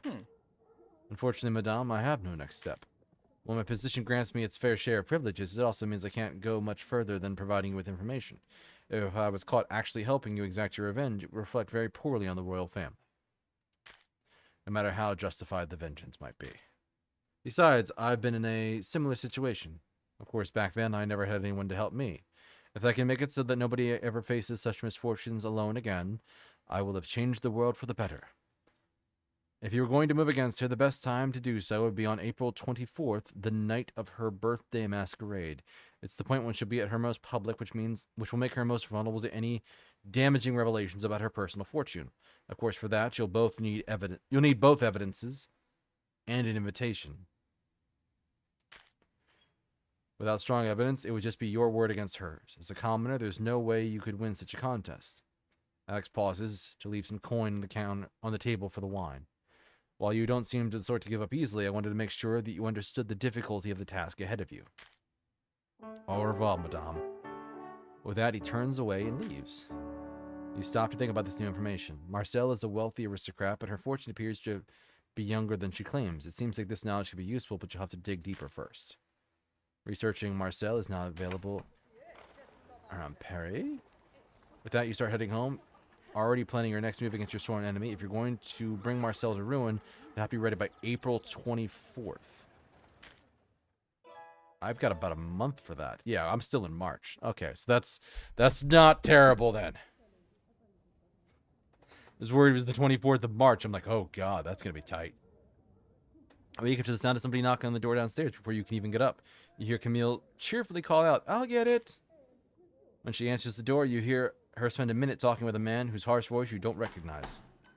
When the conversation finishes, she heads up to your room. Madame, we need to talk about the rent and my wages.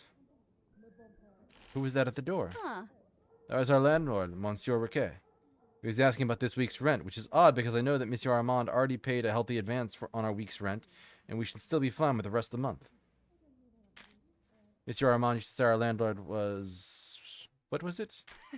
Ah, yes, our landlord would sell his own soul for a handful of liras, and that he'd still be getting a better deal for it. Well, we don't need to pay him for this week, but next week we'll need to have 35 lira for our rent and 5 lira for my wages, or we could be in trouble. You will now need to pay both your rent and the wages for your servants every week, or deal with damage to your credibility, or perhaps even peril. Is there anything else, madame? No. I'm not going to insult my servants. Ah, there's a church thing here.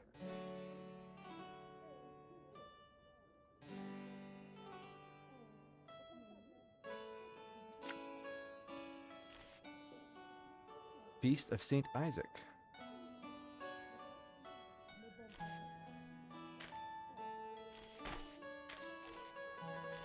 Alright, we have a party with the bourgeois.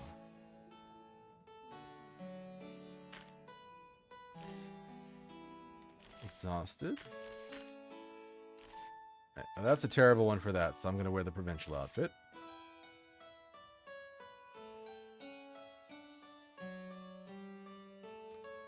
And we shall go wine tasting.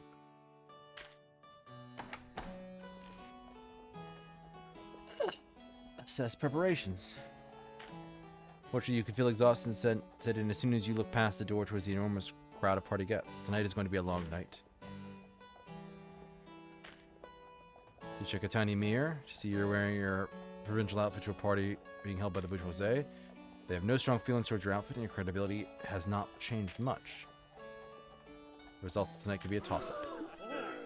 You step down the carriage and hear the ripple of whispers that see your arrival to any social event these days. There's a small line in the vestibule as guests are waiting to get in. You overhear an interesting rumor and get cheap bourgeois gossip. Servant checks your invitation, everything's in order. Yeah, here's a bit of money. Ah, and that's how you reduce peril. Now that the games begin.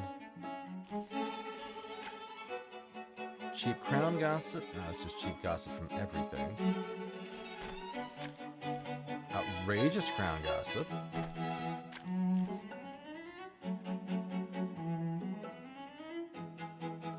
Bunch of bourgeois gossip? Or bourgeoisie? Yeah, I needed some of that for that one guy.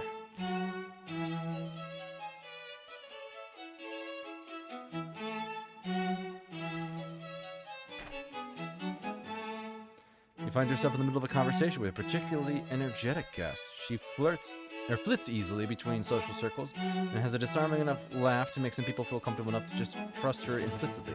Perhaps you can practice such a laugh later. She's currently in the middle of regaling you with a rumor she's heard over the course of her various dalliances. It feels likely to be the cheap sort, but relevant to the bourgeois. Just as she's about to reach the story's climax, a man suddenly enters your conversation. Good afternoon, madames. Allow me to interrupt you for a moment to propose a toast. To my sugar importing company, we've had a very successful year, you see. So you'll both be excited to hear what we have planned for the next season, he says, not even waiting for either of you to respond. If this bore keeps talking, you'll never hear the end of the story.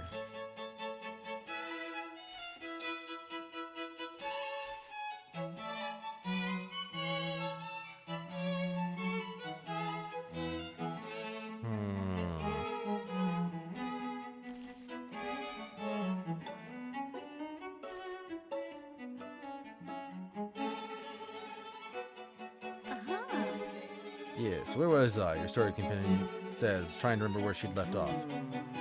If you say so, I don't see the harm in it. Now I remember, she says, resuming the telling of her story. Cheap bourgeois gossip. Curses! Their story told, its relevant details memorized, you stay and listen to the encroaching entrepreneur's various boasts about its company's success. He's every bit as unbearable as you initially suspected. Sometimes it's awful to be right. You excuse yourself and get as far away from him as possible. Yep. Return to the party.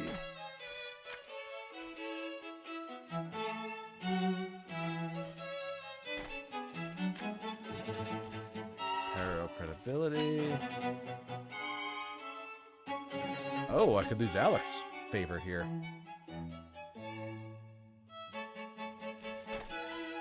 You know what? I want to find out what this outrageous crown gossip is.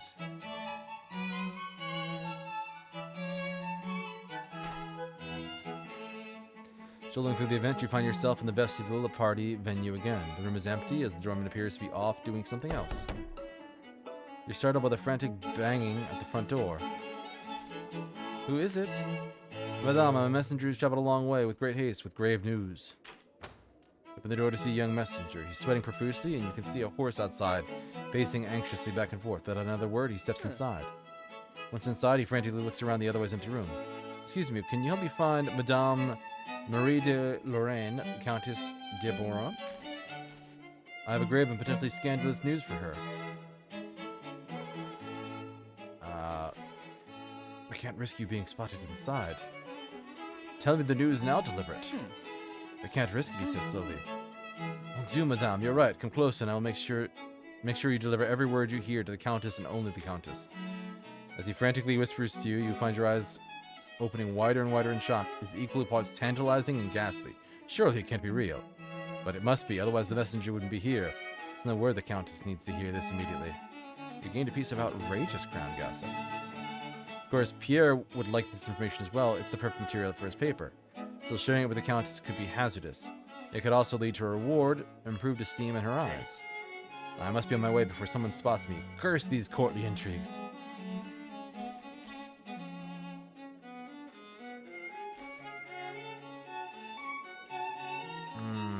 I am not going to increase my peril. I'm going to keep this. Keeping a secret is easy enough for a woman in your position. With some new valuable information and knowledge acquired, you decide to look around for the rest of the party and see what else you can accomplish. Cheap bourgeois gossip. Some representatives of the third estate have gotten free rooms to stay at from a prominent hoteler. However, they've been staying for a long time. This is a sign of friendship, or is the representatives taking advantage of their host? The queen plans to grant a title to one of her closest female friends. Is the queen recognizing merit, or merely giving honors to her personal favorites? So some losses in stats, but not too bad. Oh, wow. It's already been almost 2 hours. Well, hour and a half. Alright. So I've got 4 days to rest and get ready. So this is a crown party followed by a military ball.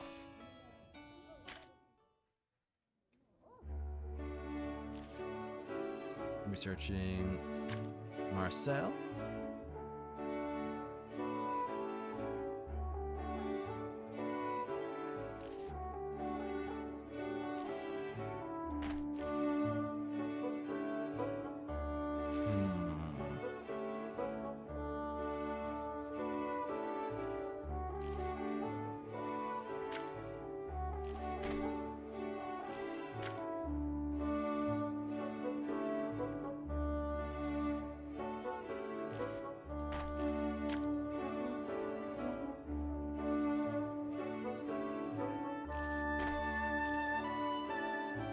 Alright, let's go here and see what I can pawn off with this guy.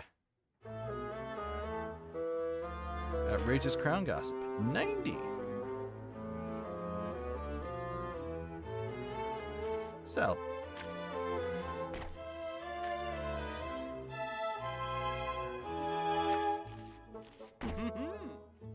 Thank you, madame. This is exactly the kind of salacious trash our esteemed readers require. I should take care of your reward immediately. So I've done what he's asked me to do.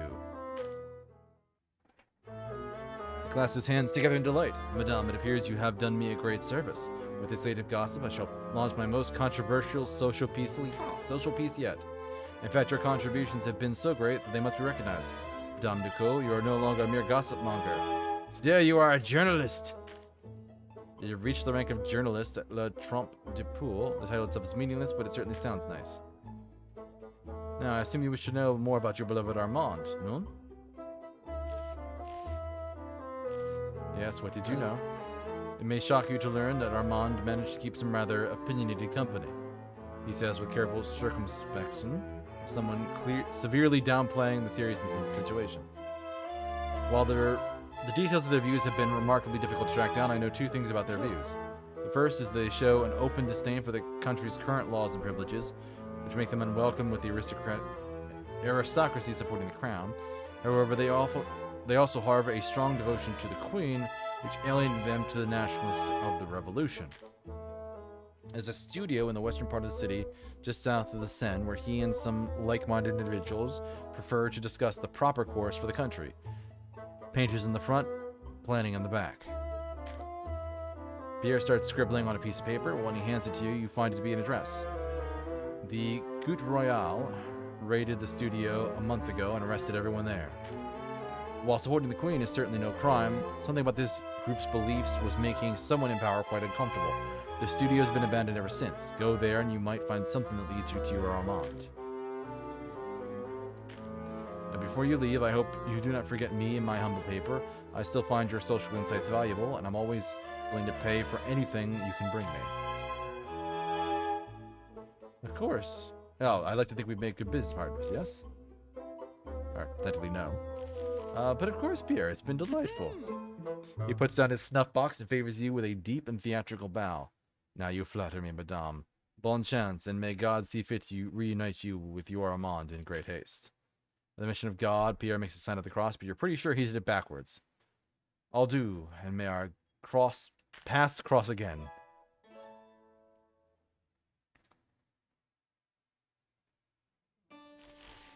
Okay, still just 2.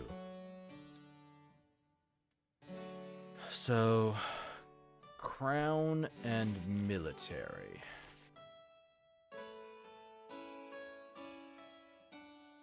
Preferably the crown, and then I have this one here for the revolution too. Right? This revolution? Yeah.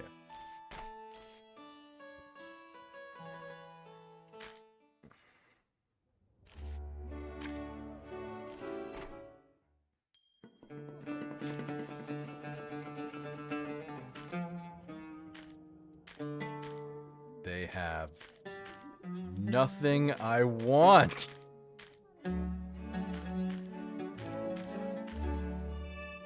There's nothing here strongly helping me in any of the areas I want to focus.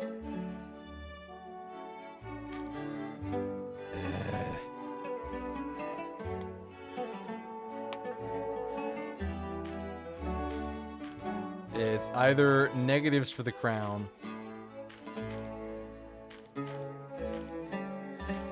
or like very minor positives.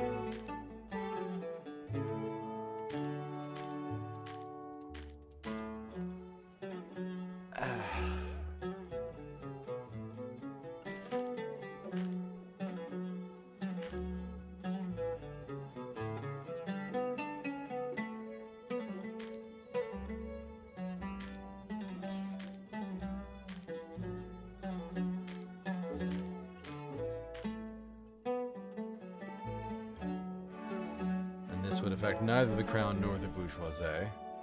The military would love it. I'm sorry, neither the crown nor the revolution.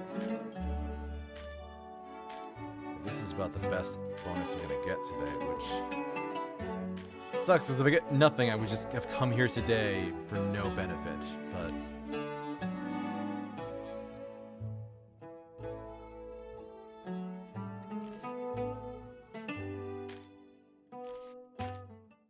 I'll take that, actually.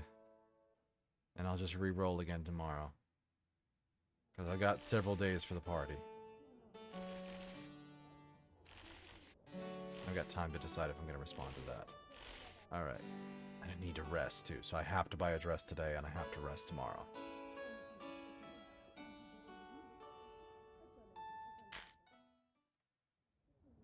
Well, actually, it's just a -10.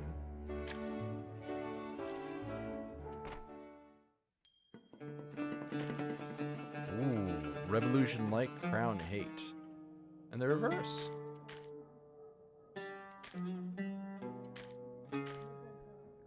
I can only get one.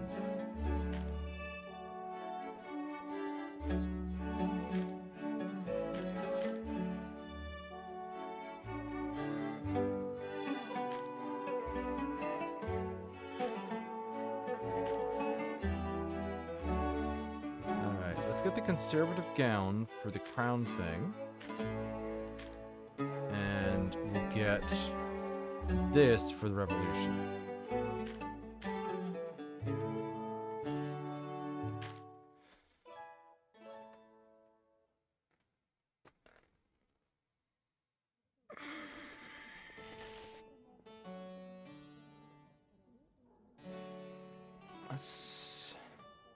Let's take a risk with getting to exhaustion level 3, because I will need a rest here because I've got 2 parties coming up there. And I have a dress for this, so this is fine.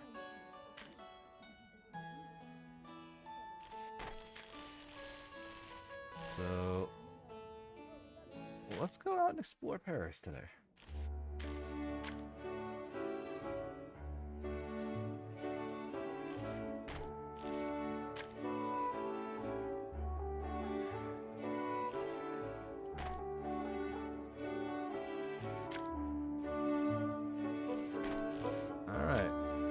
Research Marcel. That's gonna give me gossip, and this will give me peril. This is just cheap gossip, though.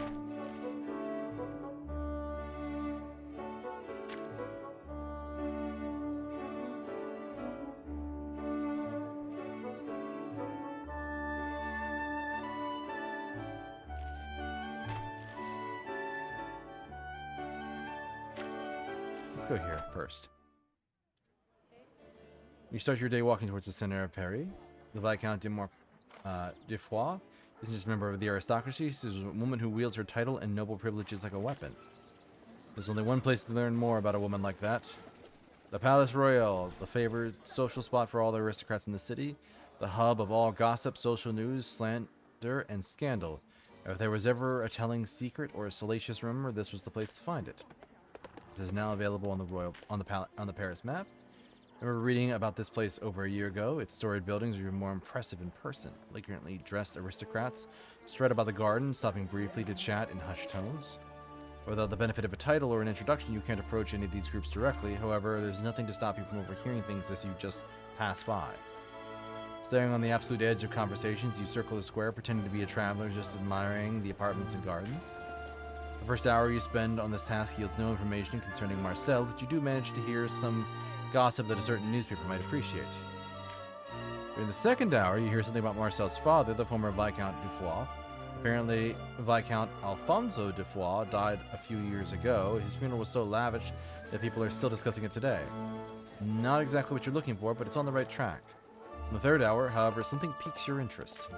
Apparently, Marcel is rather obsessed with her clothing, her personal appearance, even claiming to be a fashion icon. Do you get to decide that about yourself? Isn't that something other people have to call you? Marcel's vanity, demanding nature, and abrasive manner have led her into some serious disagreements with several dressmakers and clothiers across the city. In fact, some of them simply refuse to do business with her anymore, though she claims the situation to be the other way around. She would have to have been an unpleasant customer indeed in order to drive a dressmaker away. Apparently every order she places is completely unique, which means each item in her wardrobe would cost a fortune. An idea strikes you as quickly and as surely as a lightning bolt. Each of the vile Viscount's dresses would have to cost far too much to pay for it just in coins.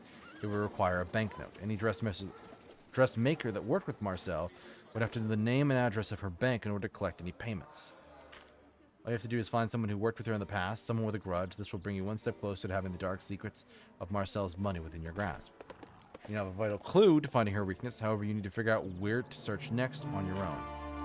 Now you just need to find such a dressmaker, but where? Okay.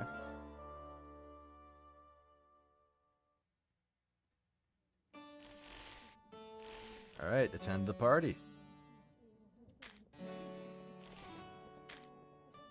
Conservative gown. I am exhausted, but I'm gonna get a bonus for a crown outfit.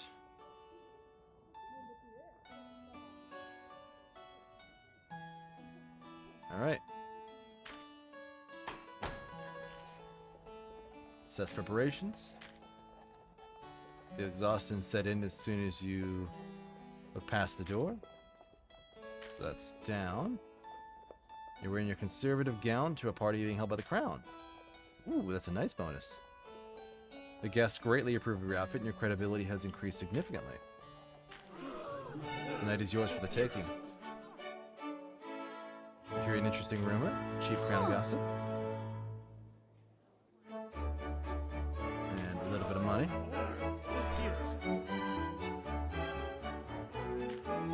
Now let the games begin.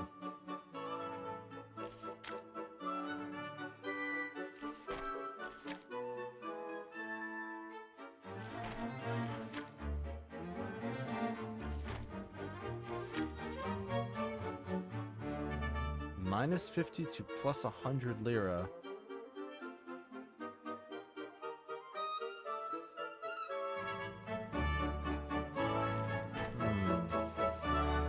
Or... Interesting. So this confers no benefits. Let's try gambling. You're not first of cheers. You wandered in a small room to see what the fuss is about. Inside, you find a group of men clustered around a table with a roulette wheel set up on it. Their faces are a mixture of fear, disappointment, and triumph, and they're all obviously excited. After the latest spins, some grumbling is heard and some coin is exchanged.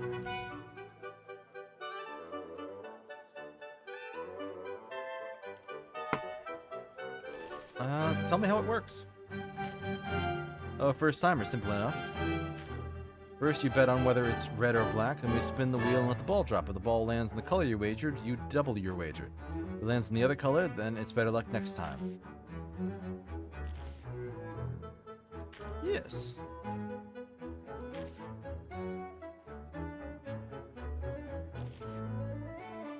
Which would you like to wager? 20. And I'll go with red.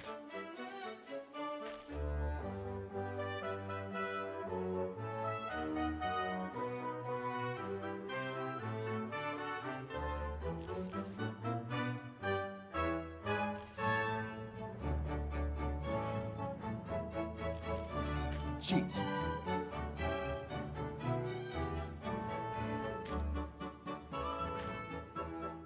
When everyone else's eyes focus on the game, you focus on winning. Noticing you're about to lose, you definitely switch the placement of your wager to a different color.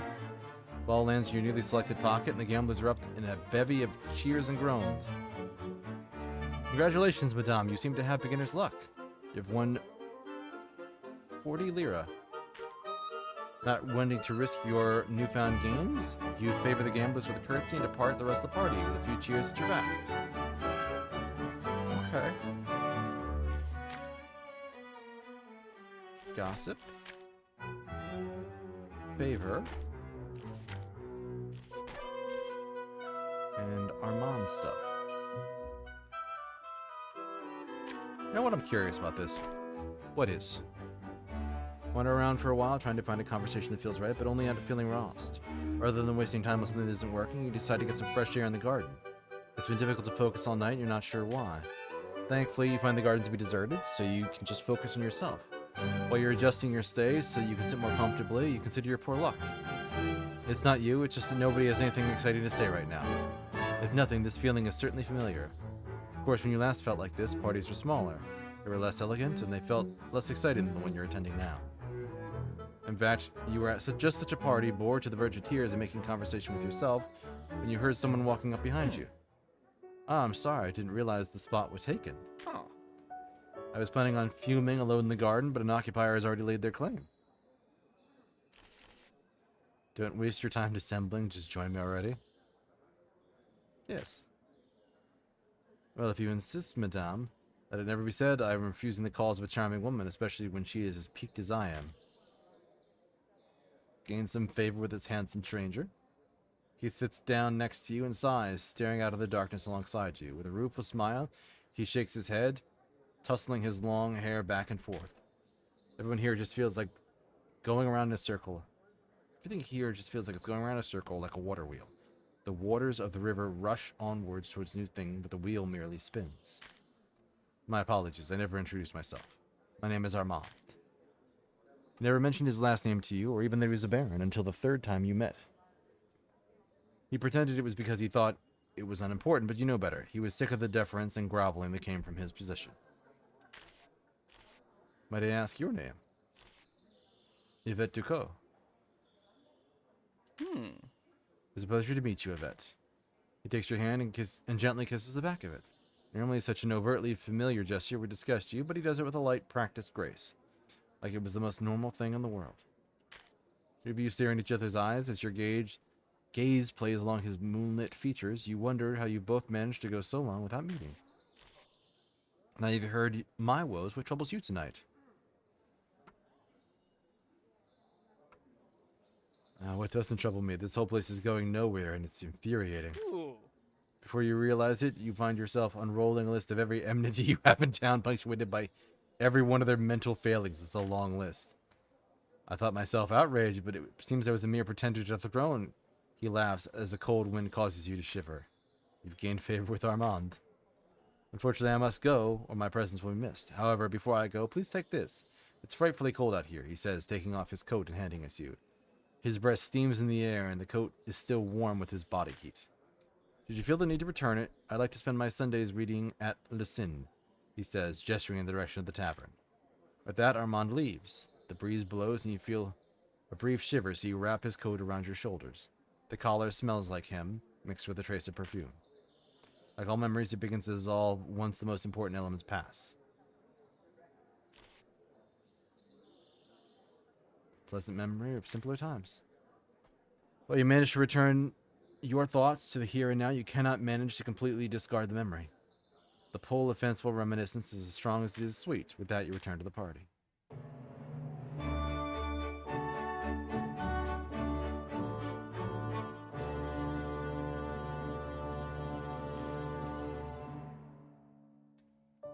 So, credibility up, peril down, spent a little bit. Actually, I'm up money. So that's not bad. And I need to sleep today. 3, a minus 15 credibility penalty at your next party or rendezvous. Which is military. No, I want Alex to like me. Explore Paris. Or go back home and sleep.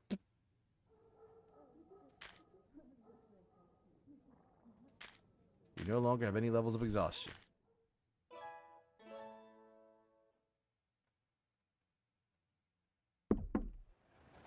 You wake up to the sound of Camille knocking on your frame. Good morning, madame. The rent is due today, as are my wages. Yes, there you go. I'm glad I had the money.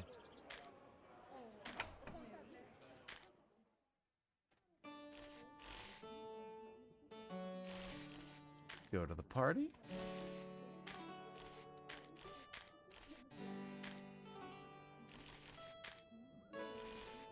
The novelty's starting to wear off in this one, but it is a military ball, so they will like it. Assess preparations. You feel well rested. They approve of your outfit and your credibility has increased significantly. You hear an interesting rumor, a piece of cheap military gossip. I'm just gonna nod and enter the party and keep my money.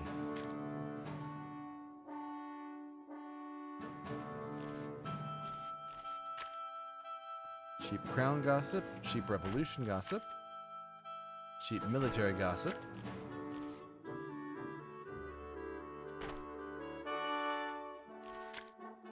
Or Alex with shocking military gossip.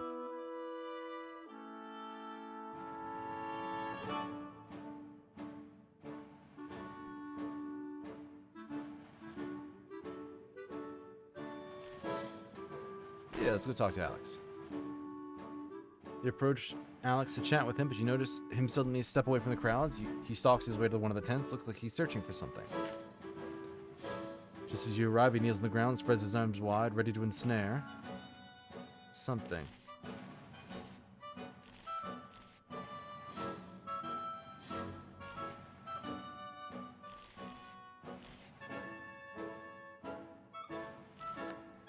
Alex, what are you doing? He shushes you quietly and beckons you closer. Once you're next to him, he points out a shadow flickering behind the tent canvas. Slowly, he stalks the edge of the tent. On guard!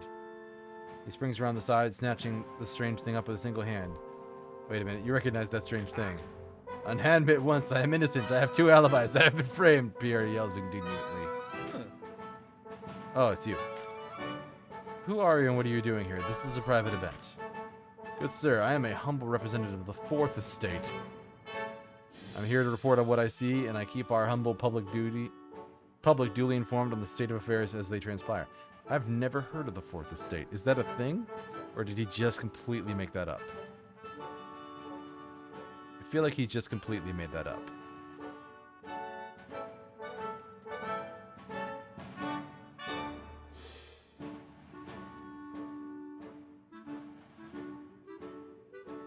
Technically, it's true. The 4th Estate, or 4th Power, refers to the press and the news media, both an explicit capacity of advocacy and an implicit ability to frame political issues. The expression has also been applied to lawyers, the British Queen Consort, acting as a free agent independent of her husband, and the proletariat. Okay. The 1st Estate was the clergy, the 2nd is the nobility, the 3rd is the commoner and the bourgeois, and the 4th Estate was the press.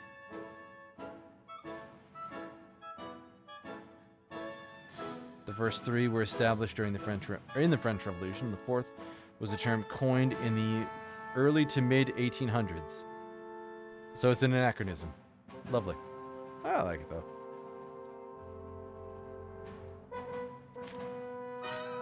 I've also heard that the Duc de Chalette is having another affair. Of course, the last time he saw me, I just run a tell-all piece regarding his alleged abuses of rank, so he threatened to have me toss him to the River Seine with a millstone around my neck. Which I would like to say only proves my point about him abusing his power, don't you think? That may be that as it may, I'm still obliged to remove you from here. Your dedication to your duty is admirable, noble sir. However, something cannot be destroyed by the truth. If something can be destroyed by the truth, should it not be destroyed by the truth?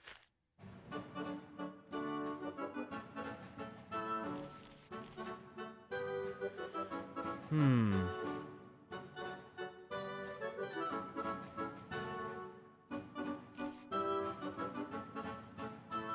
just be doing the right thing, Alex. Really? You think this is the right thing? I believe you, although it shakes me to my core. I find myself in agreement with this thing. Favor with Alex. That's the last time Duc de Châtelet? I think it's Châtelet. Spoke to me, he refused to address me by my rank, and instead only referred to me as Garçon. So, to the devil with him. Ah, this is most excellent news, Pierre replies, wriggling free of Alex's grasp. Yvette, Pierre, make sure that you show this bastard what for. Leaves giving you an encouraging look before he disappears into the crowd. That went better than expected, Pierre remarks, dusting off his well-worn coat. As I'm in one of my generous moods, I'll let you have this particular story. After all, not only will I get something from my humble newspaper today, I'll also finish the evening without any broken bones. Now forward! Forward in the name of truth! Next moments are a blurry of skulking and distracting people with inane chatter while Pierre goes about his work. You've never seen him in action before, but you must admit the man has a certain charisma about him that loosens people's tongues in just the right way. You've gained a piece of shocking military gossip. Ah, we do make quite a fine pair, no? Pierre says with a wink as he drinks from a bottle of fine wine purloined from a nearby table.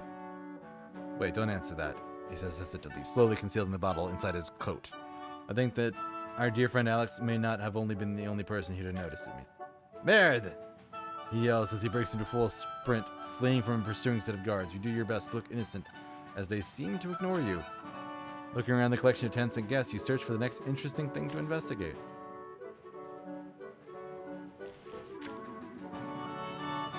Cheap gossip. Possibly outrageous gossip. Cheap gossip.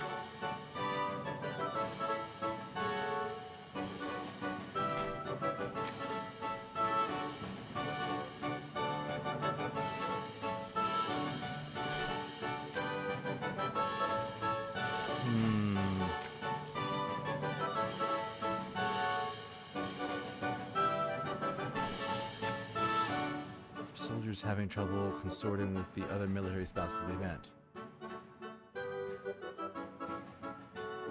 Yeah. Let's keep her company. You see a woman sitting alone and angrily sighing to herself. Dieu merci. I was starting to think I'd become invisible, she says to herself as she notices you. Sacre bleu, you're Yvette Ducot, aren't you? She gasps as she looks you in the eye for the first time. It's almost unnerving how recognizable you've become. At least you understand how it feels to be out of place. Am I actually a historical figure?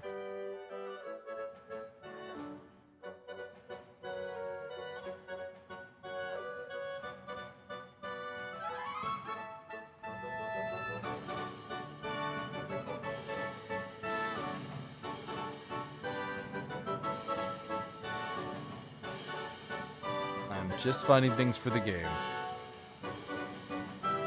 So presumably, we exist only in the game. That's fine. At least you understand how it feels to be out of place, she sighs, this time unhappily. My husband was a soldier recently transferred to Paris. I followed him. Now I'm in a city where I don't know anyone. I've met other military wives, but they already know each other, and my every attempt at pleasantries is rebuffed. I'm sick of this. I'm sick of parties where everyone only wants to talk about the army. I'm sick of haughty women who find every excuse to disregard me. I'm sick of other women acting like they're better than me because their husband outranks mine. Nobody ever listens, but I'm sure to listen to them, she says, rolling her eyes.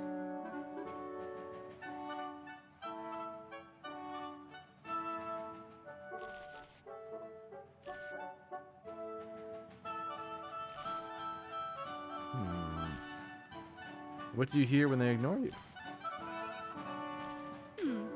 Oh, many things. For example, did you know there's the latest goings on and misbehaviors that have been bubbling up within the military ranks? Cheap gossip.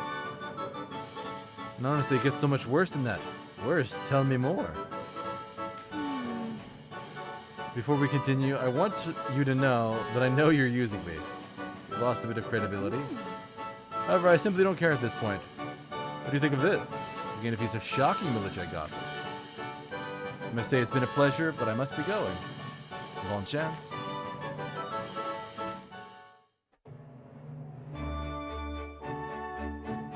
A captain of the Royal Guard was recently caught engaged in an utterly staggering number of extramarital affairs. Is he a vulgar cad or a romantic rogue?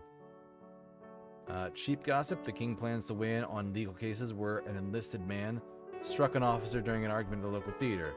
Is this attentiveness from the king or an infringement on military discipline? That's the same. I did get to Alex's favor, though.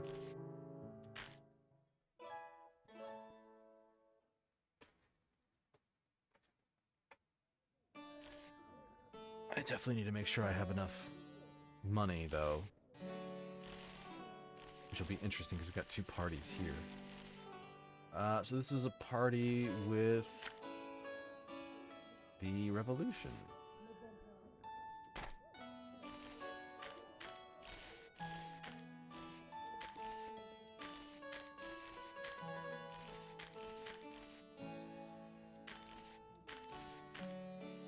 Yeah, this would be the one to wear. Go to the party.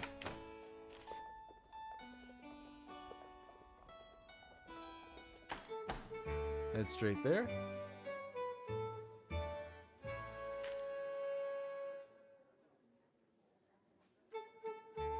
Okay. Huh. Huh. Enter the party. Let the games begin. Cheap gossip. Cheap gossip. Potentially more better gossip.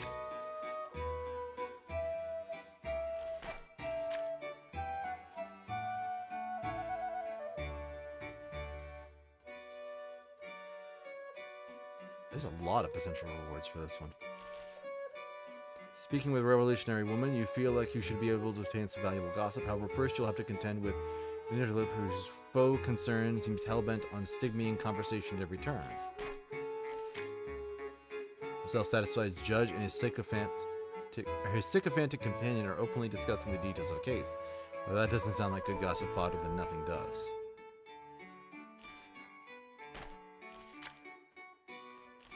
Oh, yeah, let's go talk to the judge.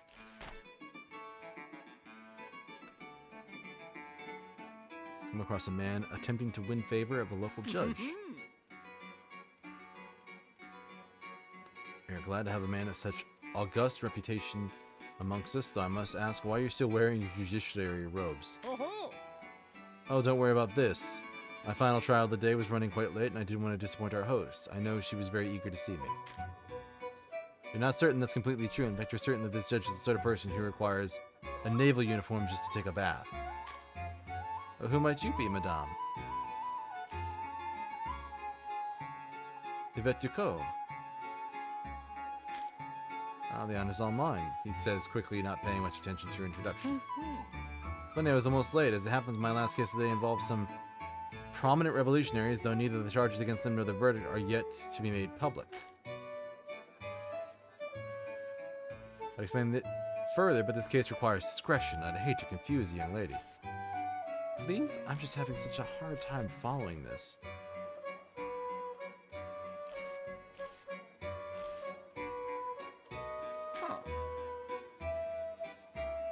Yeah, it's difficult to ask while you lie through a vapid smile. Yes, I suppose you would have trouble following the basics. Details, filing duties as a judge. No way I'd do something so indiscreet such as explaining the details of this entire case. As he proceeds to explain the details of this entire case, you find it's not nearly as serious as he made it out to be. While all gossip has some value to it, it's still a touch disappointing. That knowledge safely stored away in your mind, you give them both a pleasant yet empty smile. Pretend you didn't pick up on any of the details. Instead, you steer the conversation towards agreeable small talk.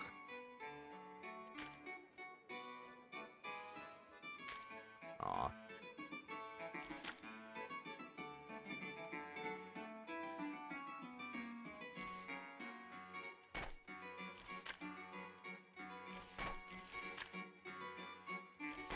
Cheap gossip. gossip? Yeah, it's mostly just cheap gossip here.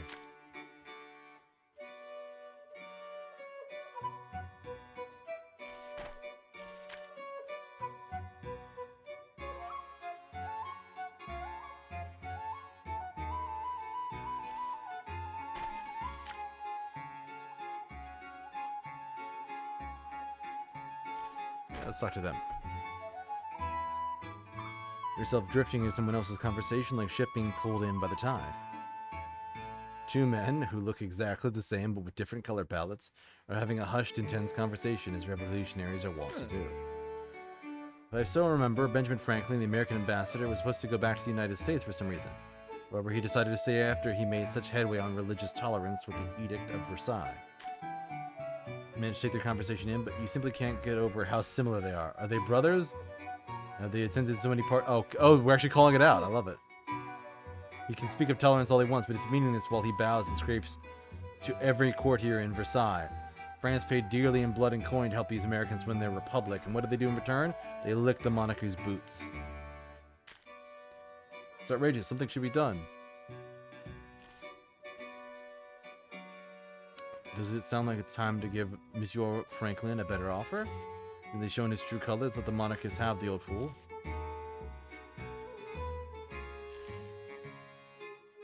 Yeah, let's give him a better offer. Are you really certain that's wise? Medium credibility challenge. Well, I pursue someone that doesn't naturally see the values of our cause.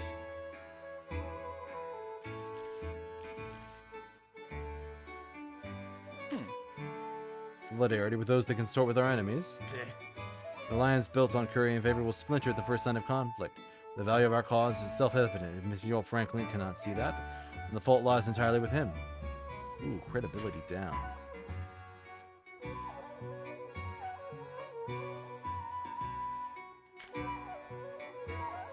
The crown has gained a little power. The revolutionary has lost power. This will determine who will prevail in the coming conflict between the two, while the power of the church, military, and bourgeois will determine how effective they are when they pick a side. The discussion wraps up and the three of you go your separate ways. You take a moment to clear your head.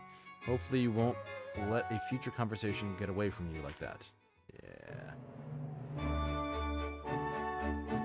A book salesman was recently arrested for printing profane criticisms of the royal family. Is it punishment for vulgar slander or repression of necessary criticism? Alright. So that's 2 parties in a row. 3 parties in a row. No, it's just 2.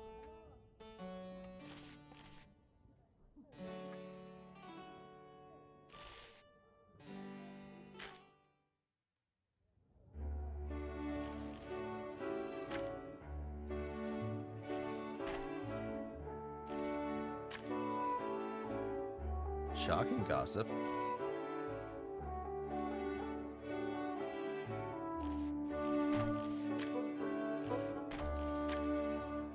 Cheap gossip, but potentially shocking stuff. Now let's visit this one and get some more potential money. Decided to wander around a fountain square. It's a warm day and plenty of people will be congregating here, which usually means a good place for finding information. Perhaps you'll find something Pierre would find valuable.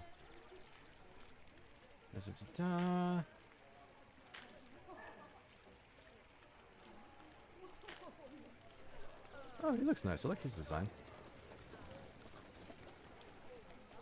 Oh. Bonjour, madame. My name is Christophe, if that's what you were going to ask. What business is it that you have here? Indulging curiosity. What are you doing? Right now I'm studying a 400-year-old church to determine why it hasn't fallen down despite a complete lack of renovations in the last few hundred years. The priest has insisted it is a miracle, but I can't imagine the Lord using miracles to reward a century of shoddy maintenance. Please take a seat. Gained a little credibility.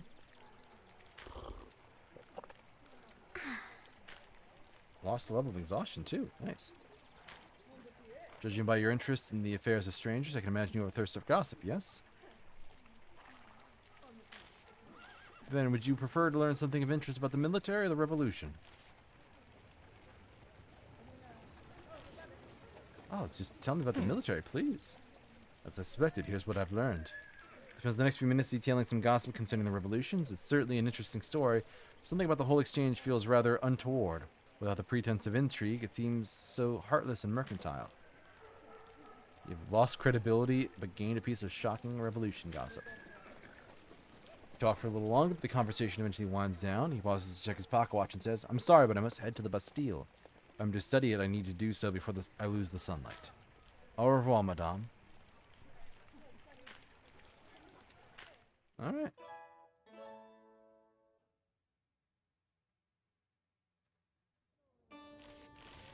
Alright, another crown party.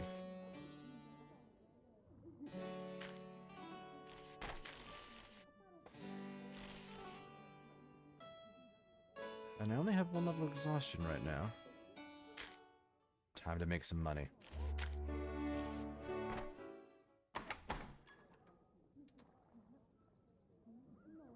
You return to his office and find it more disorderly than usual, then pacing frantically in the midst of the chaos. Ah, madame, thank God you've arrived. I'm keenly checking the winds of public opinion, and my finely honed journalistic senses tell me that our readership desperately cries out for stories concerning the church. However, I'm at a loss for such information. If you can get me fresh gossip relevant to that faction in the next 11 days, I will reward you with a little credibility in addition to the regular finder's fee. Sure. Now to business.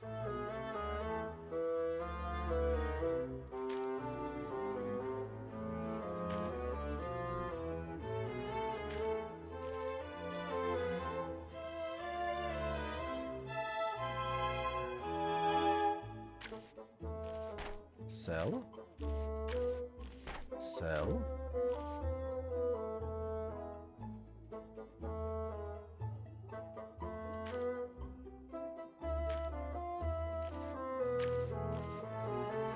Sell military gossip.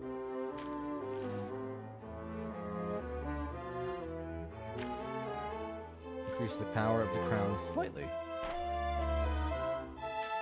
Military gossip.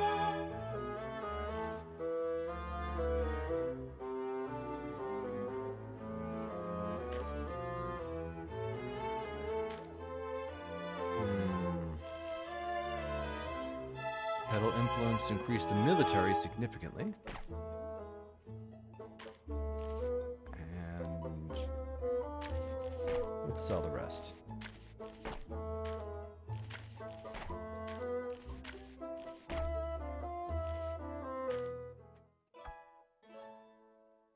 You know, it occurs to me I have not saved this game at all so far. You pause to read the social pages of the newspaper while you take your breakfast. Then you nearly spit said breakfast all over the mirror when you read the social pages closely. Paying attention to key details, you realize the stories Pierre wrote using your gossip could be traced back to you. If you can do it, there's a good chance someone else can too. Peril up. Of course, this will not do great things for your reputation. Credibility down. But that, the day has only begun. Journal.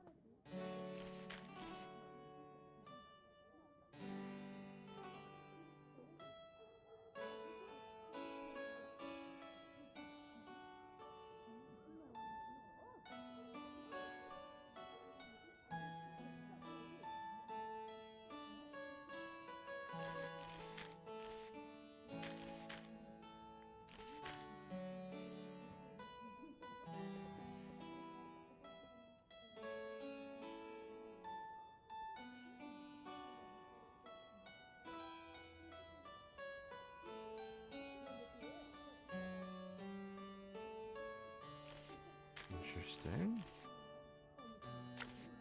There we are. So that's with the save button, you just have to escape first.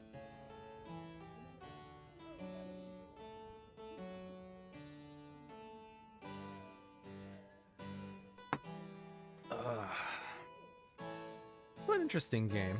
Don't know if I'll play it again on stream, but it's fun in its own way. I do like these kind of like management style games.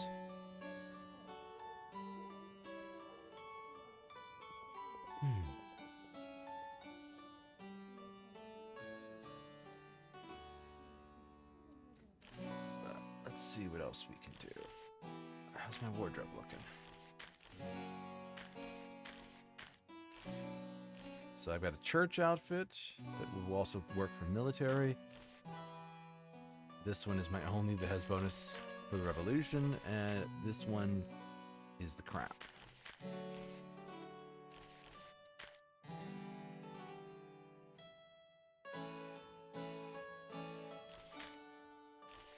Calendar.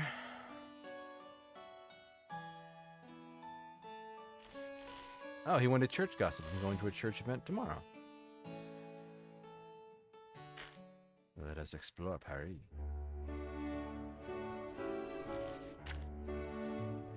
Credibility, a fabric shortage.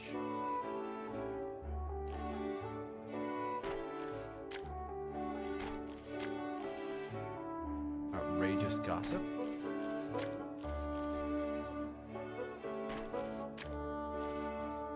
Crown gossip.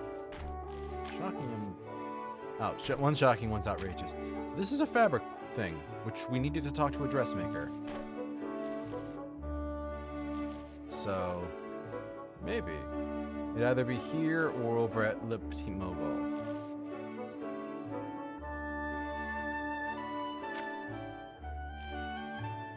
Let's go here. I could lose 100 lira, though.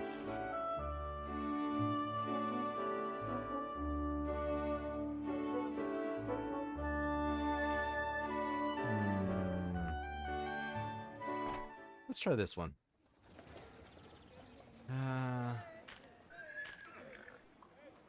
Fatima. Is it possible for you to do me a favor? Can you take this money, go into that dressmaker shop, and buy something for me? So I used to work there for around 5 years ago and never got promoted. So I left just at my own place, but the owner wasn't very happy about it. I might have told her the only clients she was fit to dress were the devil and the hangman. Either way, I need some spare fabric, and I'm not welcome in that shop anymore. Of course, what do you need?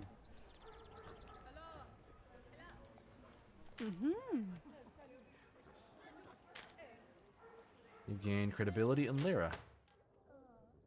Bonjour, welcome to our establishment. This place isn't humble at all. There's nothing here you can afford outside the bolts of raw fabric you've been sent here to purchase.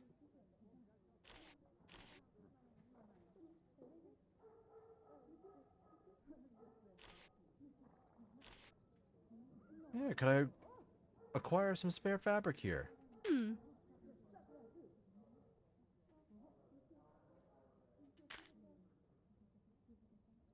I can't find anything here, but I should be able to hold our reputation. I can give you the entire order for 80 lira.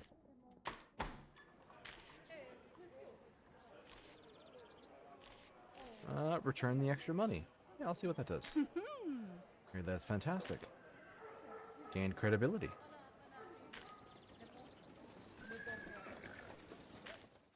Okay.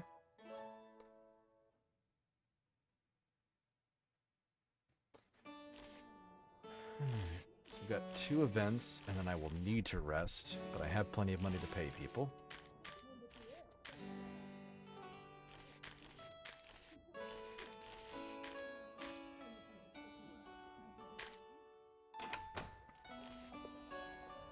Straight to the party.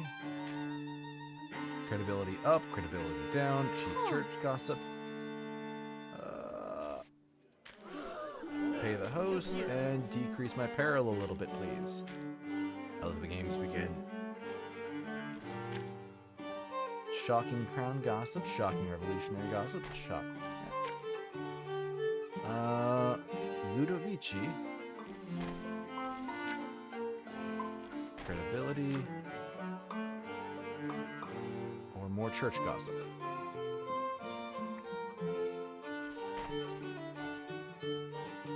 Let's go here and meet whoever Ludovici is. Or Ludovico. Ludovico.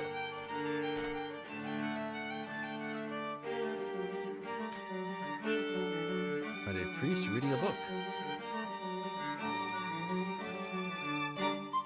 You know it wasn't French, but you're certain it wasn't polite. Oh.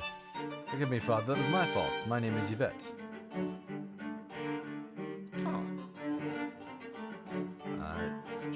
myself get so lost in my book.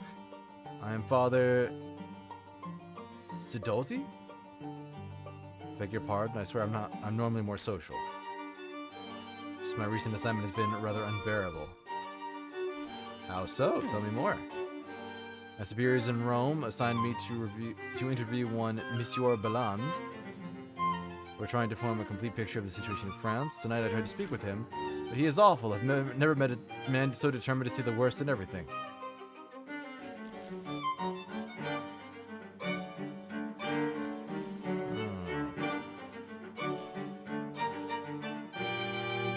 Anything I can do to help? I appreciate any help you could provide. I can't think of what you could do. Man is utterly incorrigible. A little favor with him. But enough of my martyrdom. What brings you here? My fiancée is missing and I'm seeking revenge on a prominent noble. I like the wine here.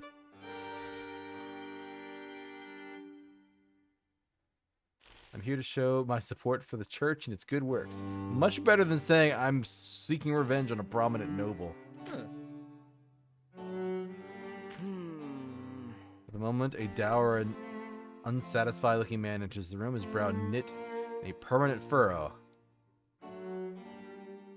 Ah, yes, Monsieur Belland.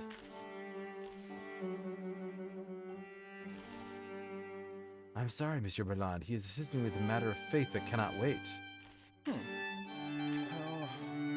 I suppose your inconveniences will have to take priority over my interview. He leaves, grumbling something about feminine inconstancy or the will like. You actually got rid of him. That was amazing. You gained favor with him. The review chat for a bit and seems to go on quite well. It's remarkably well read, and you never expected to find yourself discussing Voltaire and Goethe with a Catholic priest. It's been a pleasure, Madame Ducot. Perhaps we'll see each other again sometime soon. You're a sweet man. I hope I see him again soon.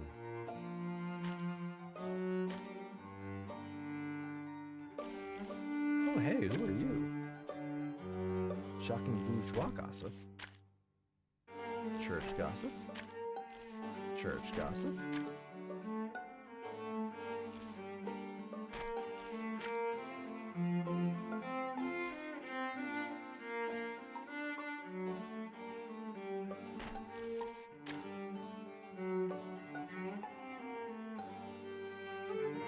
Yeah, let's go this way. Find yourself chatting with an interesting pair. Neither are members of the clergy. In fact, few people in this party are. Most of the guests are either major contributors, ardent defenders of the faith, or people with relatives in the clergy.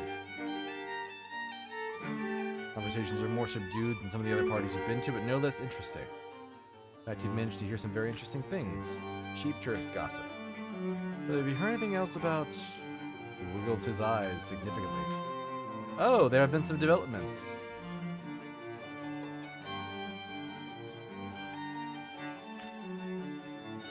Rather than discuss it, she continues, shooting you a quick, nervous glance. Oh, please don't worry, I already know. You what? As you study them, they both fail to meet your gaze.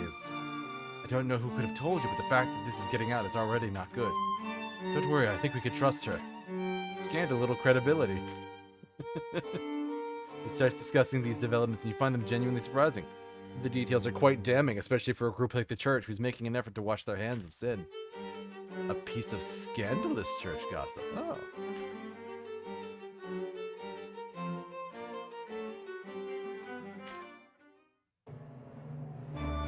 Cheap gossip, a country priest in Paris, where the Estates General has been granting asylum to accused criminals. Is he intervening on behalf of the people or obstructing justice? Shocking. A bishop has recently interviewed on behalf of a group of accused prostitutes. Is he protecting the virtue of innocent women or trying to cover up his own vices? Okay. Okay.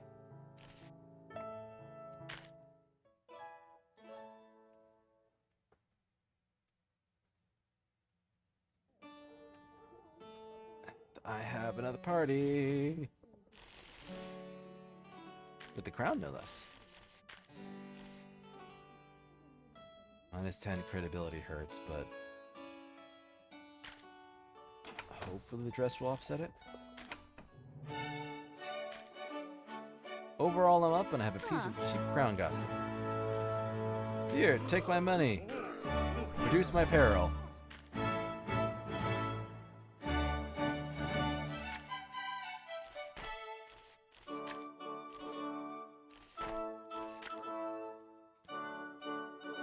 Madame Mirror. They've shown up at a couple of parties. I assume there's somebody in this faction? No matter. Oh, hey. It's, Murubicho. But I could potentially lose favor.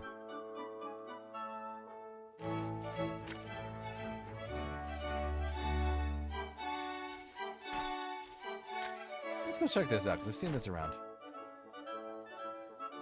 There's something very strange. At first you thought you'd been looking in a mirror, but something off about the whole thing.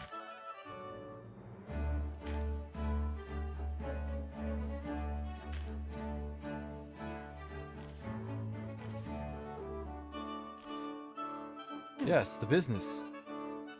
I'm glad to hear everything is in order. Credibility up. Approached me earlier in the evening and said that you were interested in borrowing a substantial amount of money. Of course, the interest rate will be significant, but you've already convinced me that that isn't worth worrying about.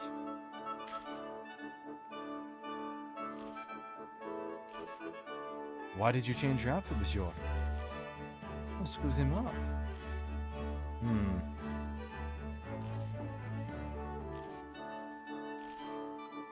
I can assure you I have not changed my clothes. You haven't, truly. And if you aren't the one I spoke with, then... I'm sorry, madame, but I need to leave immediately. I'll have to discuss your loans later.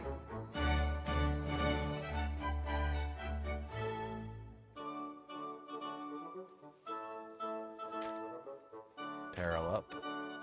First real priority is finding this mysterious woman who's pretending to be you.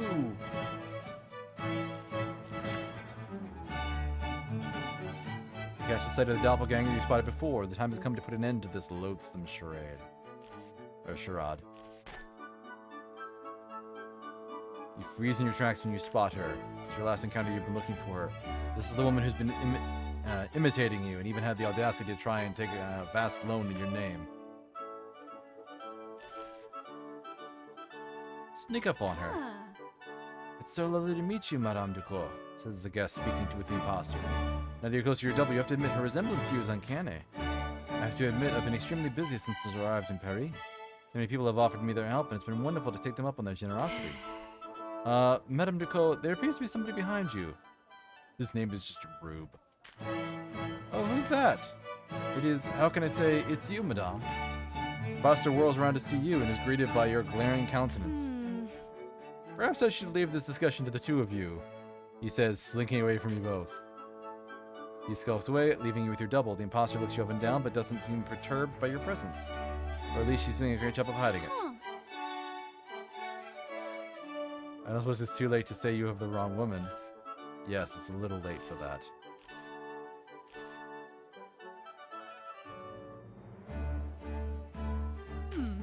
Let me explain myself. You're an incredibly lucky woman. People are ruined by Parisian high society every day.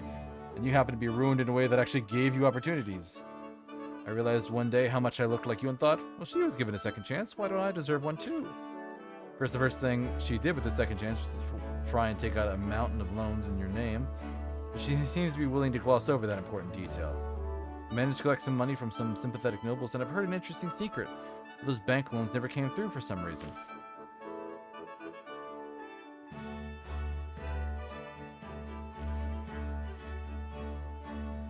I want the rumors, the coin, and for you to stop pretending to be me. Huh. Really want all that? Suppose this couldn't last forever. C'est la vie. Pulls a sizable coin purse from her waistcoat pockets and hands it to you, then proceeds to explain a rumor that could be valuable indeed. Shocking crown gossip. And 73 lira. I'll be on my way then. Wouldn't do for the two of us to be seen together. She leaves and you're quite a bit richer. There's also the true benefit, which is that she's no longer sneaking around Paris, sullying your good name. They're gone, you look around to see the party. Is there anything else you can do? Nope. Gossip's always the same. Group of British guys have been trying to secure foreign sources of grain. Is it as they claim to distribute to the starving farmers or to hoard for themselves? My apparel actually went up that night. But I have 300 lira, which is pretty solid. Good morning, madame. Money. Uh-huh. Here you go.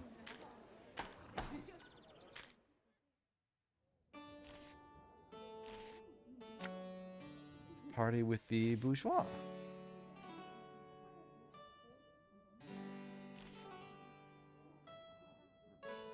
Sure.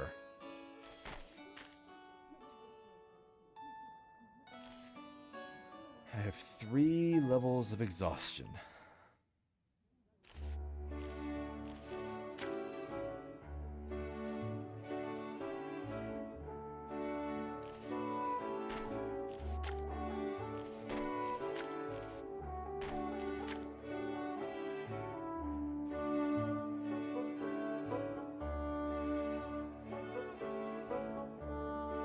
Fatima, huh? Yeah, what's up with Fatima?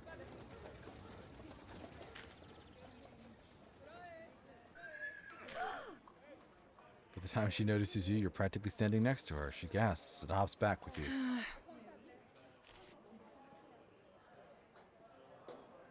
What is it then that has you so worried? Huh. My parents are waiting for me in the cafe. We're supposed to be meeting for tea, and I'm at my wit's end. They've always supported me, and there's this pressure to succeed that's just overwhelming sometimes. I'm their only child, and I know they gave me everything they could, and there are times I feel like a poor investment.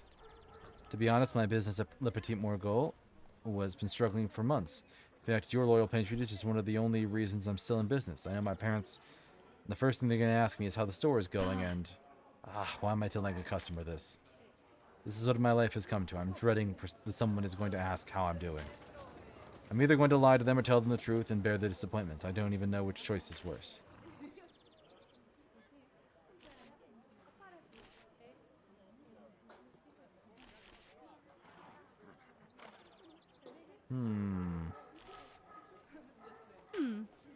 You sure about that? I hate how much sense you're making. I'm not honest with them, then only having up to build up new lies on old lies.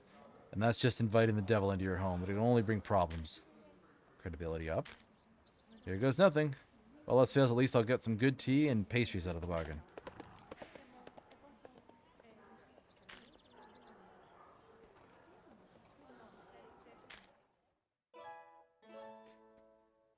Okay.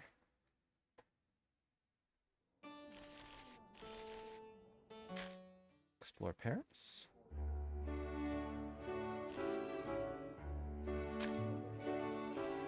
Yeah, I definitely need to rest and get rid of those exhaustion levels.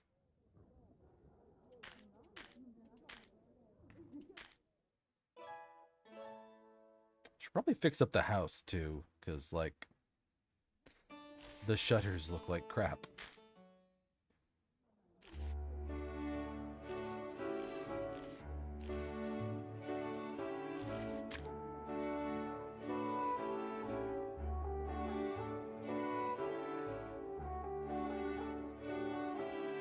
Hire Hansel the bodyguard.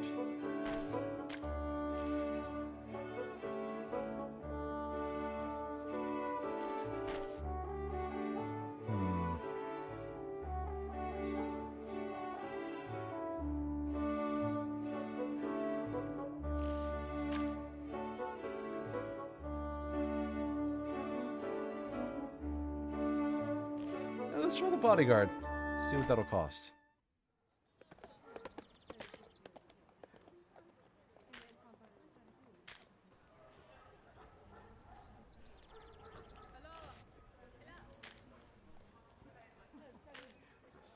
Apparel down.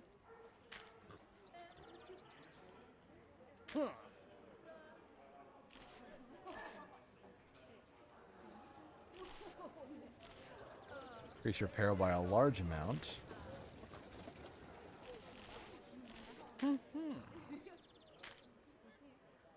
Robbed of 30 lira. Ooh, I like him.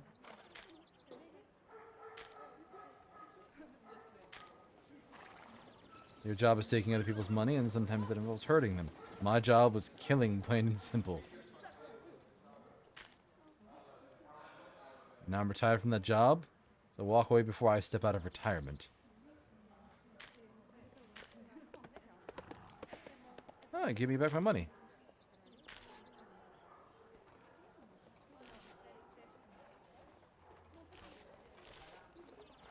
You're remarkably unshaken for somebody who's had a pistol pointed at them. There's not much out there that can shake me. This is Hansel. Retired and bored out of my Gottverdammt mind. Would you like a bodyguard? Hopefully you won't need my services often, but you'll be happy to have me at your side on a few occasions you do need me.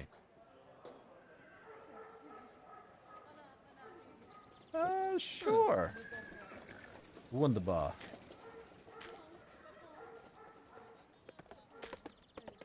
We get out of this place. Perhaps calling him your doorman would work.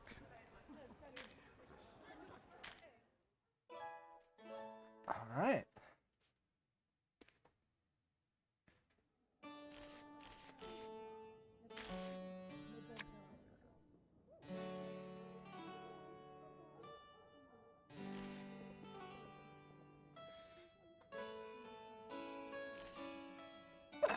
This could give me a chance to do something with Alex, but... Let's decline this one. Go to the party. It is a crown party.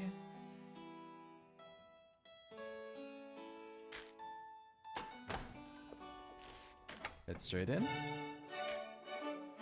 Huh. Wine for the host.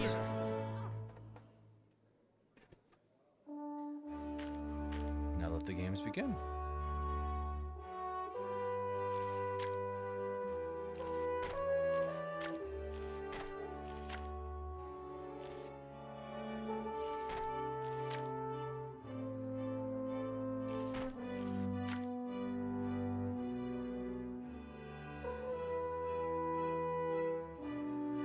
Let's try this one and see why it affects the priest we know.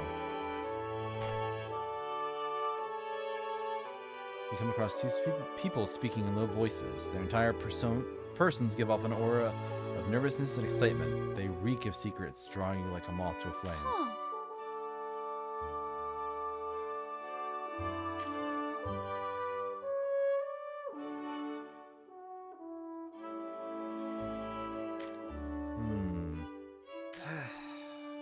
Neither of us can disclose what we've overheard.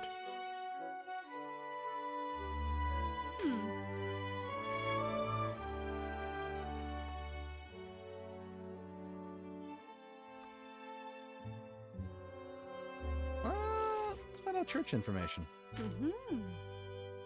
Bonsoir, madame. I don't think I've seen you before. Do you come to such events often? Cheap church gossip?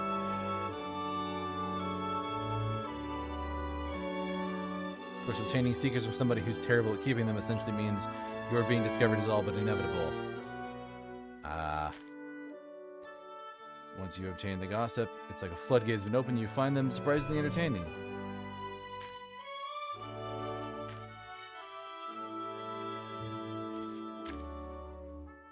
Elizabeth Fairley. Gossip. That.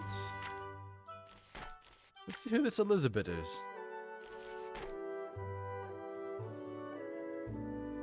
You cross a man with an arrogant air about him talking to a woman. I mean, more accurate to say he's been talking at her. She's doing her best to remain civil and just draw in her sketchbook.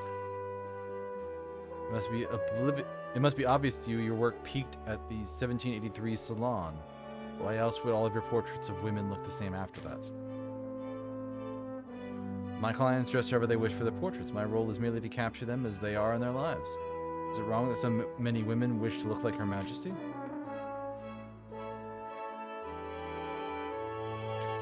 Or did you reach your ceiling because you stopped focusing on your merits? Instead, you choose to attach yourself to...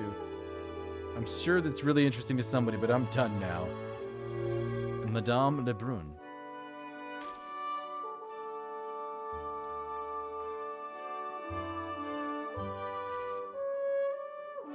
Yes, let's go talk somewhere else. You're not my teacher, and this isn't a critique because I don't want one.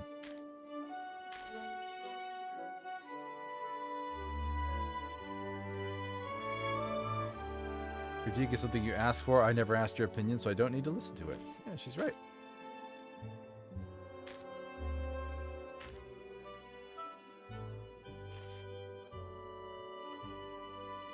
Yvette Ducot. Pleasure to meet somebody who doesn't know who I am. Elizabeth Lebrun? You can call me Elizabeth. Formality doesn't suit me. Things you hear. I rescue people from conversations with boorish brutes. It's a hobby of mine.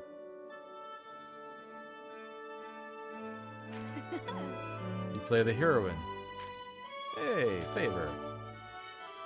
Though, if you thought he was bad, let's just say he's not even the worst out there, and I've had a few years' worth of experience to learn from.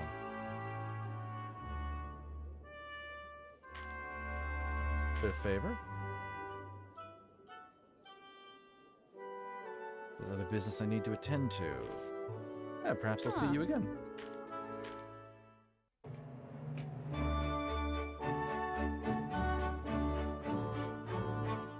A bunch of credibility.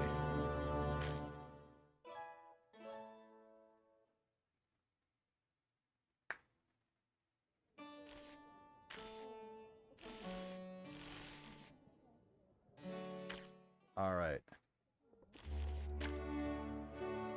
Oh, hey. Elizabeth Favor. Favor.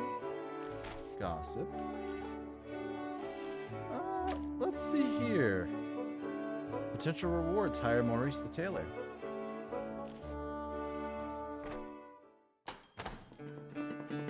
Arrive at the dress shop and can't see the proprietor but hear her grumbling from the back room. Seems to be lacking her normal energy and enthusiasm. Have you ever done business with the Viscount Dufois?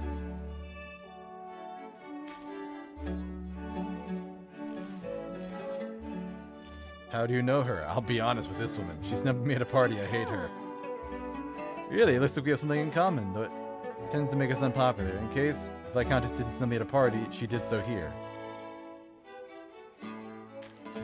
Months ago, I was approached by a servant working for Viscount Dufois, or Viscountess Dufois. The servant said the Viscount was a genius who wanted to commission a dress she had designed herself. I quoted a price. Immediately tried to tell me it was too high. The servant swore up and down that making something for this Viscountess was extremely prestigious and that I should work at a discount for all the new business it would bring me. I may be new to running my own shop, but I'm not new enough to fall for that old ruse. Still, starting a new shop is expensive, and the price we agreed upon was nice. He showed me that the sketches for this genius dress, and it honestly wasn't terrible. A little tacky for my taste, but I wasn't thinking. I saw the levers written on the banknote and didn't think to check the client's reputation. I agreed. Between my other jobs, I spent over a month working on this dress and getting by on the initial payments for materials. Every other day, I got a whole list of changes from her. She wouldn't even check on the dress in person, but something was always needed to be bigger and more intricate. Anytime I suggested we tone things down for the sake of elegance, she threatened to cancel the order, which would leave me holding the bill. Finally finished a giant pink confection that was a crime against good taste. I hated it so much I didn't even write my name on the lining. The Viscountess finally arrived in person to see her creation, and she hated it. Even went so far as to accuse me of butchering her design. After calling me every name under the sun, she took the dress, but refused to pay the bill. She claimed it was compensation for her lost time. I could take her to court, but no judge would take the word of a minor shopkeeper over an aristocrat. I'd need a good lawyer, which I can't afford. So that's my tale of woe. In fact, I still keep the original banknote from my materials payment hanging in my office. It's a reminder to be careful who I do business with. After a story like that, I absolutely have to see the banknote. I suppose, as long as you don't make fun of me when you see it. Should have known it was wrong the moment I saw this thing. Why would a noble give me a banknote from some minor place like Kai de Confidence? She probably cheated at all those respectable banks. Memorize the name and address. Bank and Mistrust is now available on the Paris map.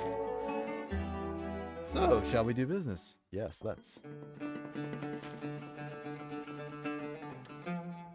Nice church dress. What do I have on hand?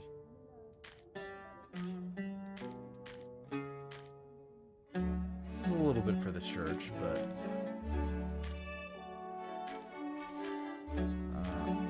that's a lot for the church, a lot for the crown, military, also military,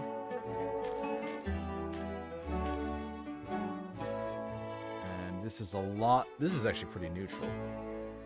Well, for 31, God, yeah, I'll take this. Do I actually even have anything military on my calendar? I don't think I do.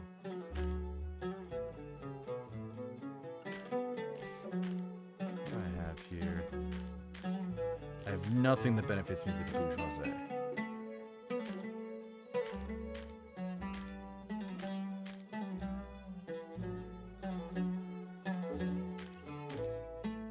So I'll get that.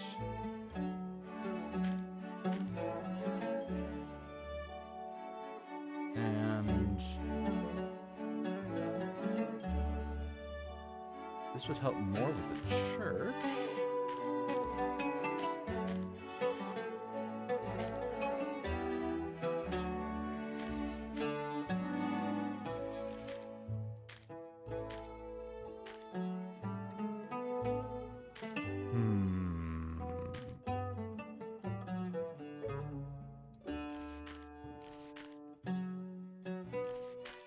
That's fine. I got the information I wanted, which was about the flight contest.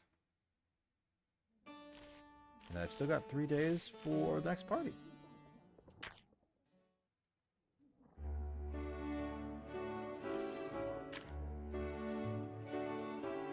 Peril might lose a little lira. Visit location.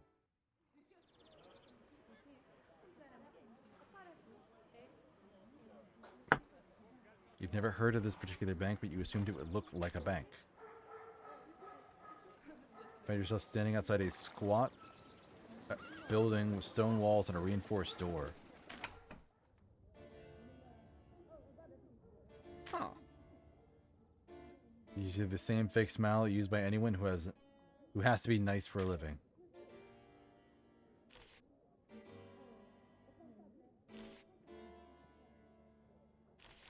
I've heard the prestigious Viscount Dufois does business with you. Is that true?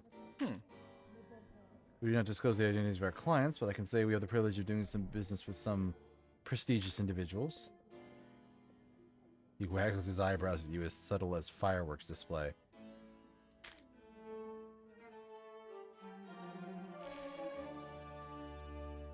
What would it take to learn a little bit more about... you know what? Let's try this first. Oh, really? An account. It's remarkable news. I came on the recommendation of the Countess Dufois. The Viscountess recommended you. It's always nice to hear one of our clients speak so highly of us. A good friend of the Viscountess is a friend of ours.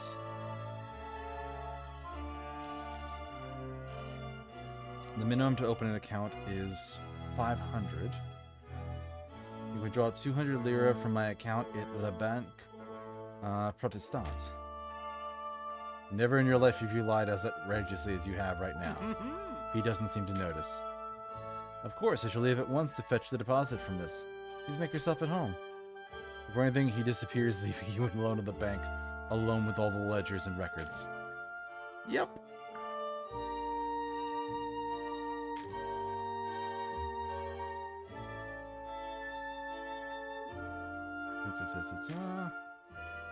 Didn't you find some entries for Marcel's account? She certainly appears to have the fortune one would imagine from a woman of her station, but you press on. The rumors she spent a fortune on her father's funeral were well founded. It must have been a truly lavish affair. Before that, her father was the account owner. He was the one who made the family money. Family's money, not Marcel. That would make a good job at a party. It's not enough. Remember, for the aristocracy, having a fortune they didn't earn is more normal than not. At entries that are over 30 years old, suddenly everything just stops making sense. Marcel's father was a landless, dead broke, under a mountain of debt, and has been for years. He only got by on loans from somebody named Guillotine de Fassor, who was also a client at this bank. Then overnight, the Viscount had a respectable sum of money. Everything just started working for him. In 30 years, the Viscount made no attempt to pay back his loans to Deuscain. In fact, the first thing he bought with his newfangled money was reinterment expenses. Looks like he had a lot less respect for the dead than Marcel. You can't imagine burying a dog for as little money as Marcel's father paid to lay whoever this was to rest. Why bother moving someone to a different cemetery if you're going to do it so cheaply? Write down the name of the cemetery in case it's useful. A pauper's grave. Ghoulish for a moment, you wonder if Viscount Alphonse de Foix killed Levasseur and took their money, but that wouldn't make sense. You can't just kill and rob somebody for thousands of lire without somebody noticing. Too noticeable. Besides, what kind of thief would pay to bury their victim? You look through the ledgers a little further, but can't find anything useful. All you have is that Marcel's family used to be destitute, but then they had a sudden windfall. Well, that and the name of a cemetery with a pauper's grave. Almost. I almost got it.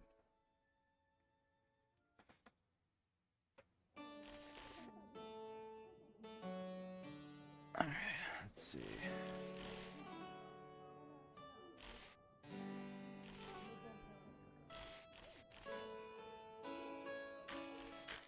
Oh, right. I need to bring some gossip to this guy.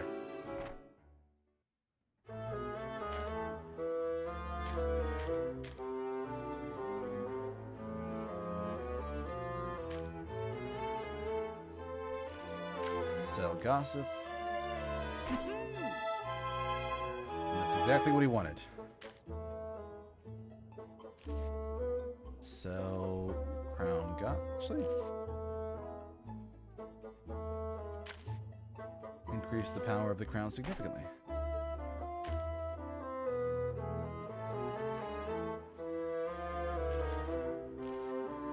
Sell church gossip. Sell.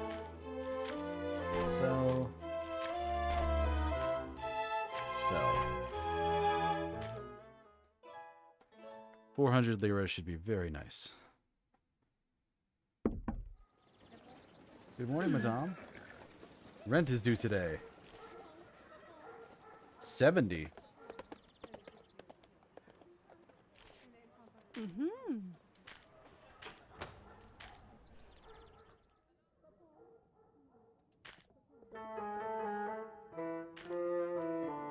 Peril up. This will not do great things to your reputation, and yeah, so if I sell them a bunch all at once, people are just gonna figure out it's me. Explore Paris. A pauper's grave. I'm curious, what's the end of this story here? It is a tiny cemetery on a hill in the Montmartre district. It's so small you had to ask for directions twice. People seem to have forgotten it even exists at all.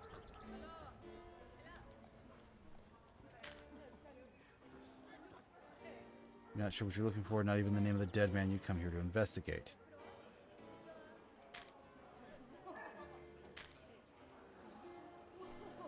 You're just about to give up when you trip over something. It's a cheap sandstone plaque. Oof. See a name. Alfonso Joseph de Foix, born this, died here, interred 10 days later.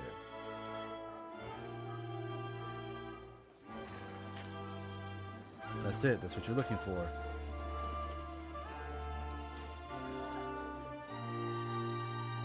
Makes sense now. Marcel's father didn't kill Viscount Alfonso de Foix. He became Viscount Alfonso de Foix.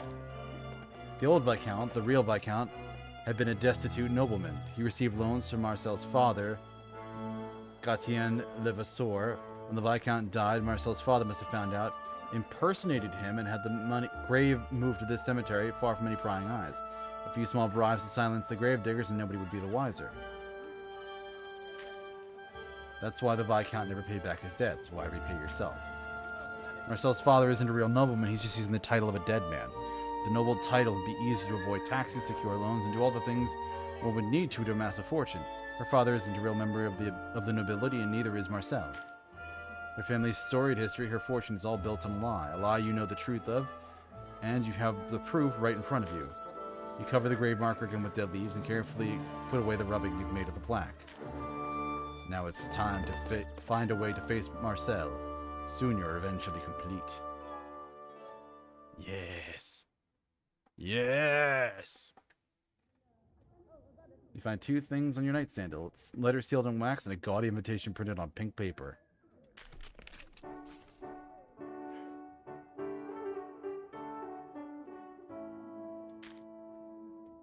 Chère Yvette, I hope this letter finds you in good spirits. You've made significant progress in your quest to reclaim your honor. It seems you've been suitably discreet as your treacherous enemy has seen fit to invite me to her birthday masquerade ball. Given her previous treatment of you, I have no desire to attend. Instead, I have included my invitation. While Marcel may have banished you from her estate, this invitation and a mask should be sufficient for you to sneak in by pretending to be my date for the evening. You received an invitation to Marcel's birthday masquerade. Hopefully this will make it easier for you to restore your lost honor. Look down at the invitation on your nightstand and recognize it immediately as something Marcel would send out. It's the same shade of pink as the last ensemble you saw her in.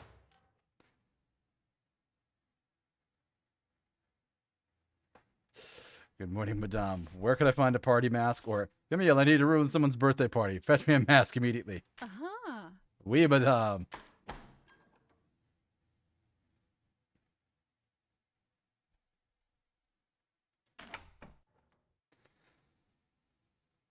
Appears that Monsieur Armand left behind a few masks before he departed. I'm sure one of them would be more than suitable. Masks themselves may have been a little masculine, but that would make for a fine contrast with your ensemble. It's not wrong. You can make it work. Besides, the main purpose of the mask would be to conceal your identity. It's settled then. You have an invitation. You have a mask. You have a birthday party you can't wait to ruin.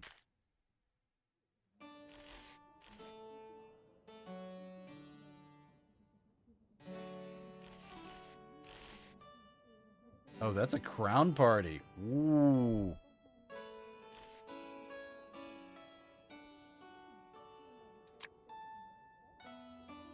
Declined.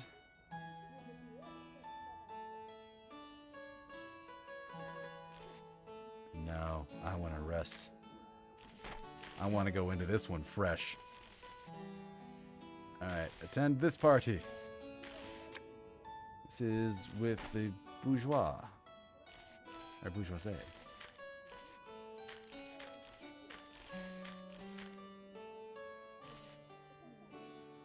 New dress. Go.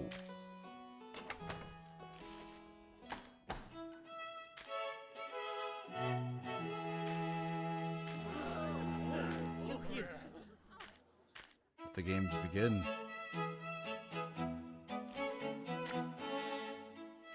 Increase or decrease peril. I could reduce Alex's favor. Favorability or that. These are all kind of disappointing.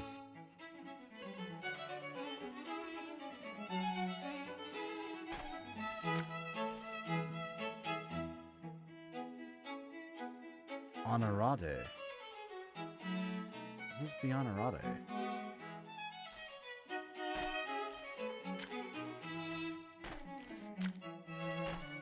Is there any gossip here? I guess I can choose this one.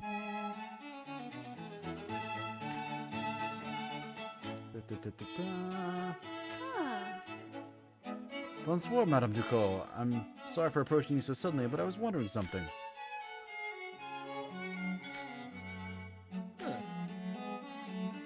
Man impatiently entering the conversation from outside your field of vision.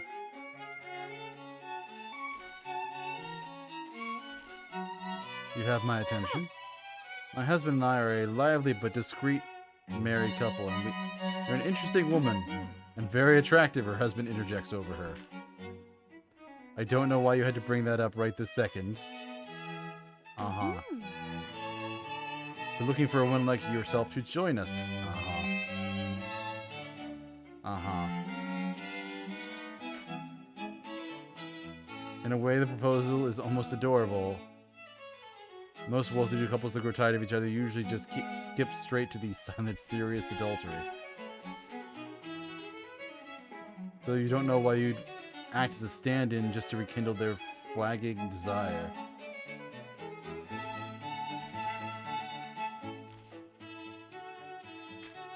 Well, what exactly would you want? We haven't greeted the host yet.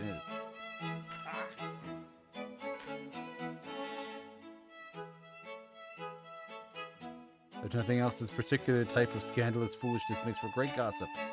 Oh, it's cheap gossip? Oh, they dropped the coin purse.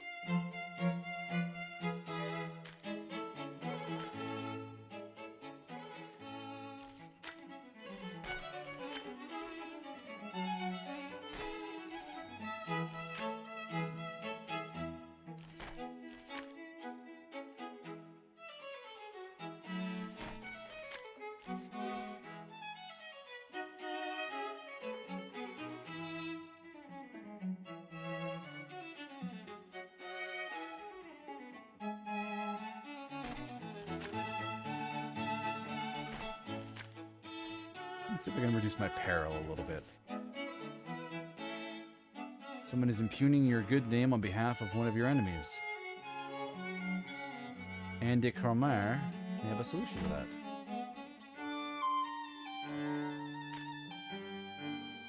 Huh. I feel like I should warn you, someone's been spreading vicious rumors about you. Rumors I know to be lies. Oh, that explains it. Happening at the behest of Viscount de Foix, she still commands respect among those loyal to the crown, so people seem willing to go along with it. Great.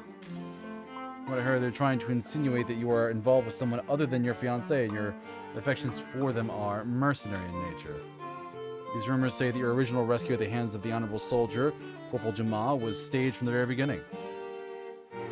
You've drawn him into a web of seduction for which he happily pays for in preposterous amounts of coin. Heaven only knows why anyone would fall for a story so outrageous.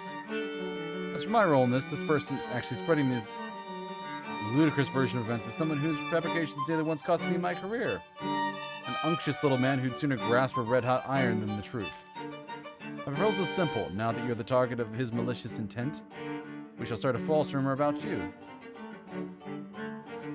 Once he's committed to spreading this new lie, we can reveal the ruse and expose him for the charlatan he is. I get my revenge, you get your good name restored, and there's some fun gossip in the whole affair.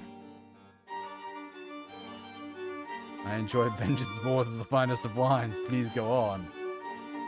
Huh. Fantastique. The little fiend is known as Baron de Tot. And though I'm not sure if he's the actual Baron or just using the title of a relative to add gravitas to his fabrications. What I do know is he's inherited enough wealth to put him beyond the reach of honest labor, but he takes these rumors for want of something useful to occupy his time. If we need to invent the kind of lie he'd mindlessly repeat to all and sundry. He tends to focus on things that have a scandalous romantic element, usually include a conspiracy of some sort. Which is clever, as loath as I am to admit. The nice things about conspiracies is that they don't have to make sense. Any inconsistencies can be waved away by that's what the mastermind wants you to think. As if our world were dramatic enough for such things.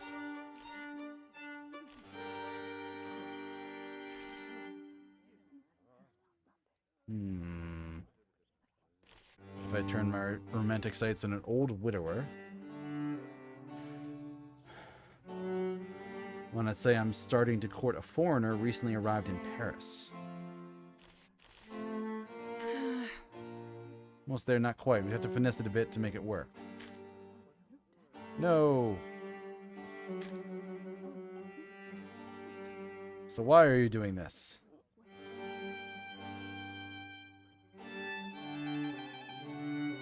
For pure pleasure, I'm following my own hedonistic whims. That's nearly it. We can work with this. We have to fluff it a little bit.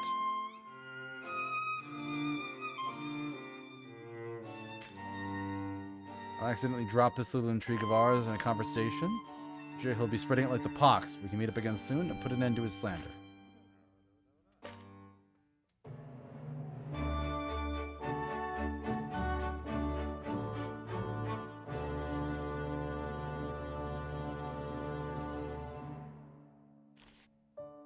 Not happy about losing all of that credibility. Jeez.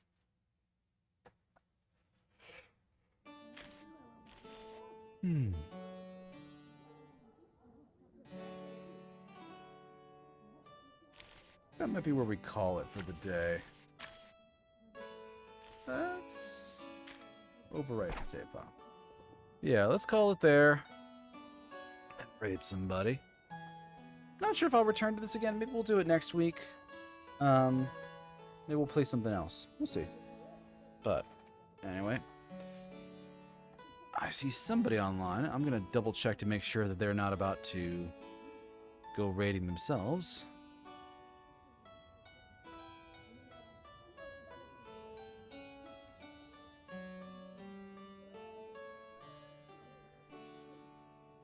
Yeah, let's go raid Vivi. Vivi's good people. She's playing some 100% orange juice. But thank you all for joining me. I should have next week's schedule out in sometime later this afternoon. But thank you all for joining me. I hope you have a wonderful rest of your morning, afternoon, evening, night, whatever it is in your part of the world. Take care, and I will see you again later, folks. Bye-bye.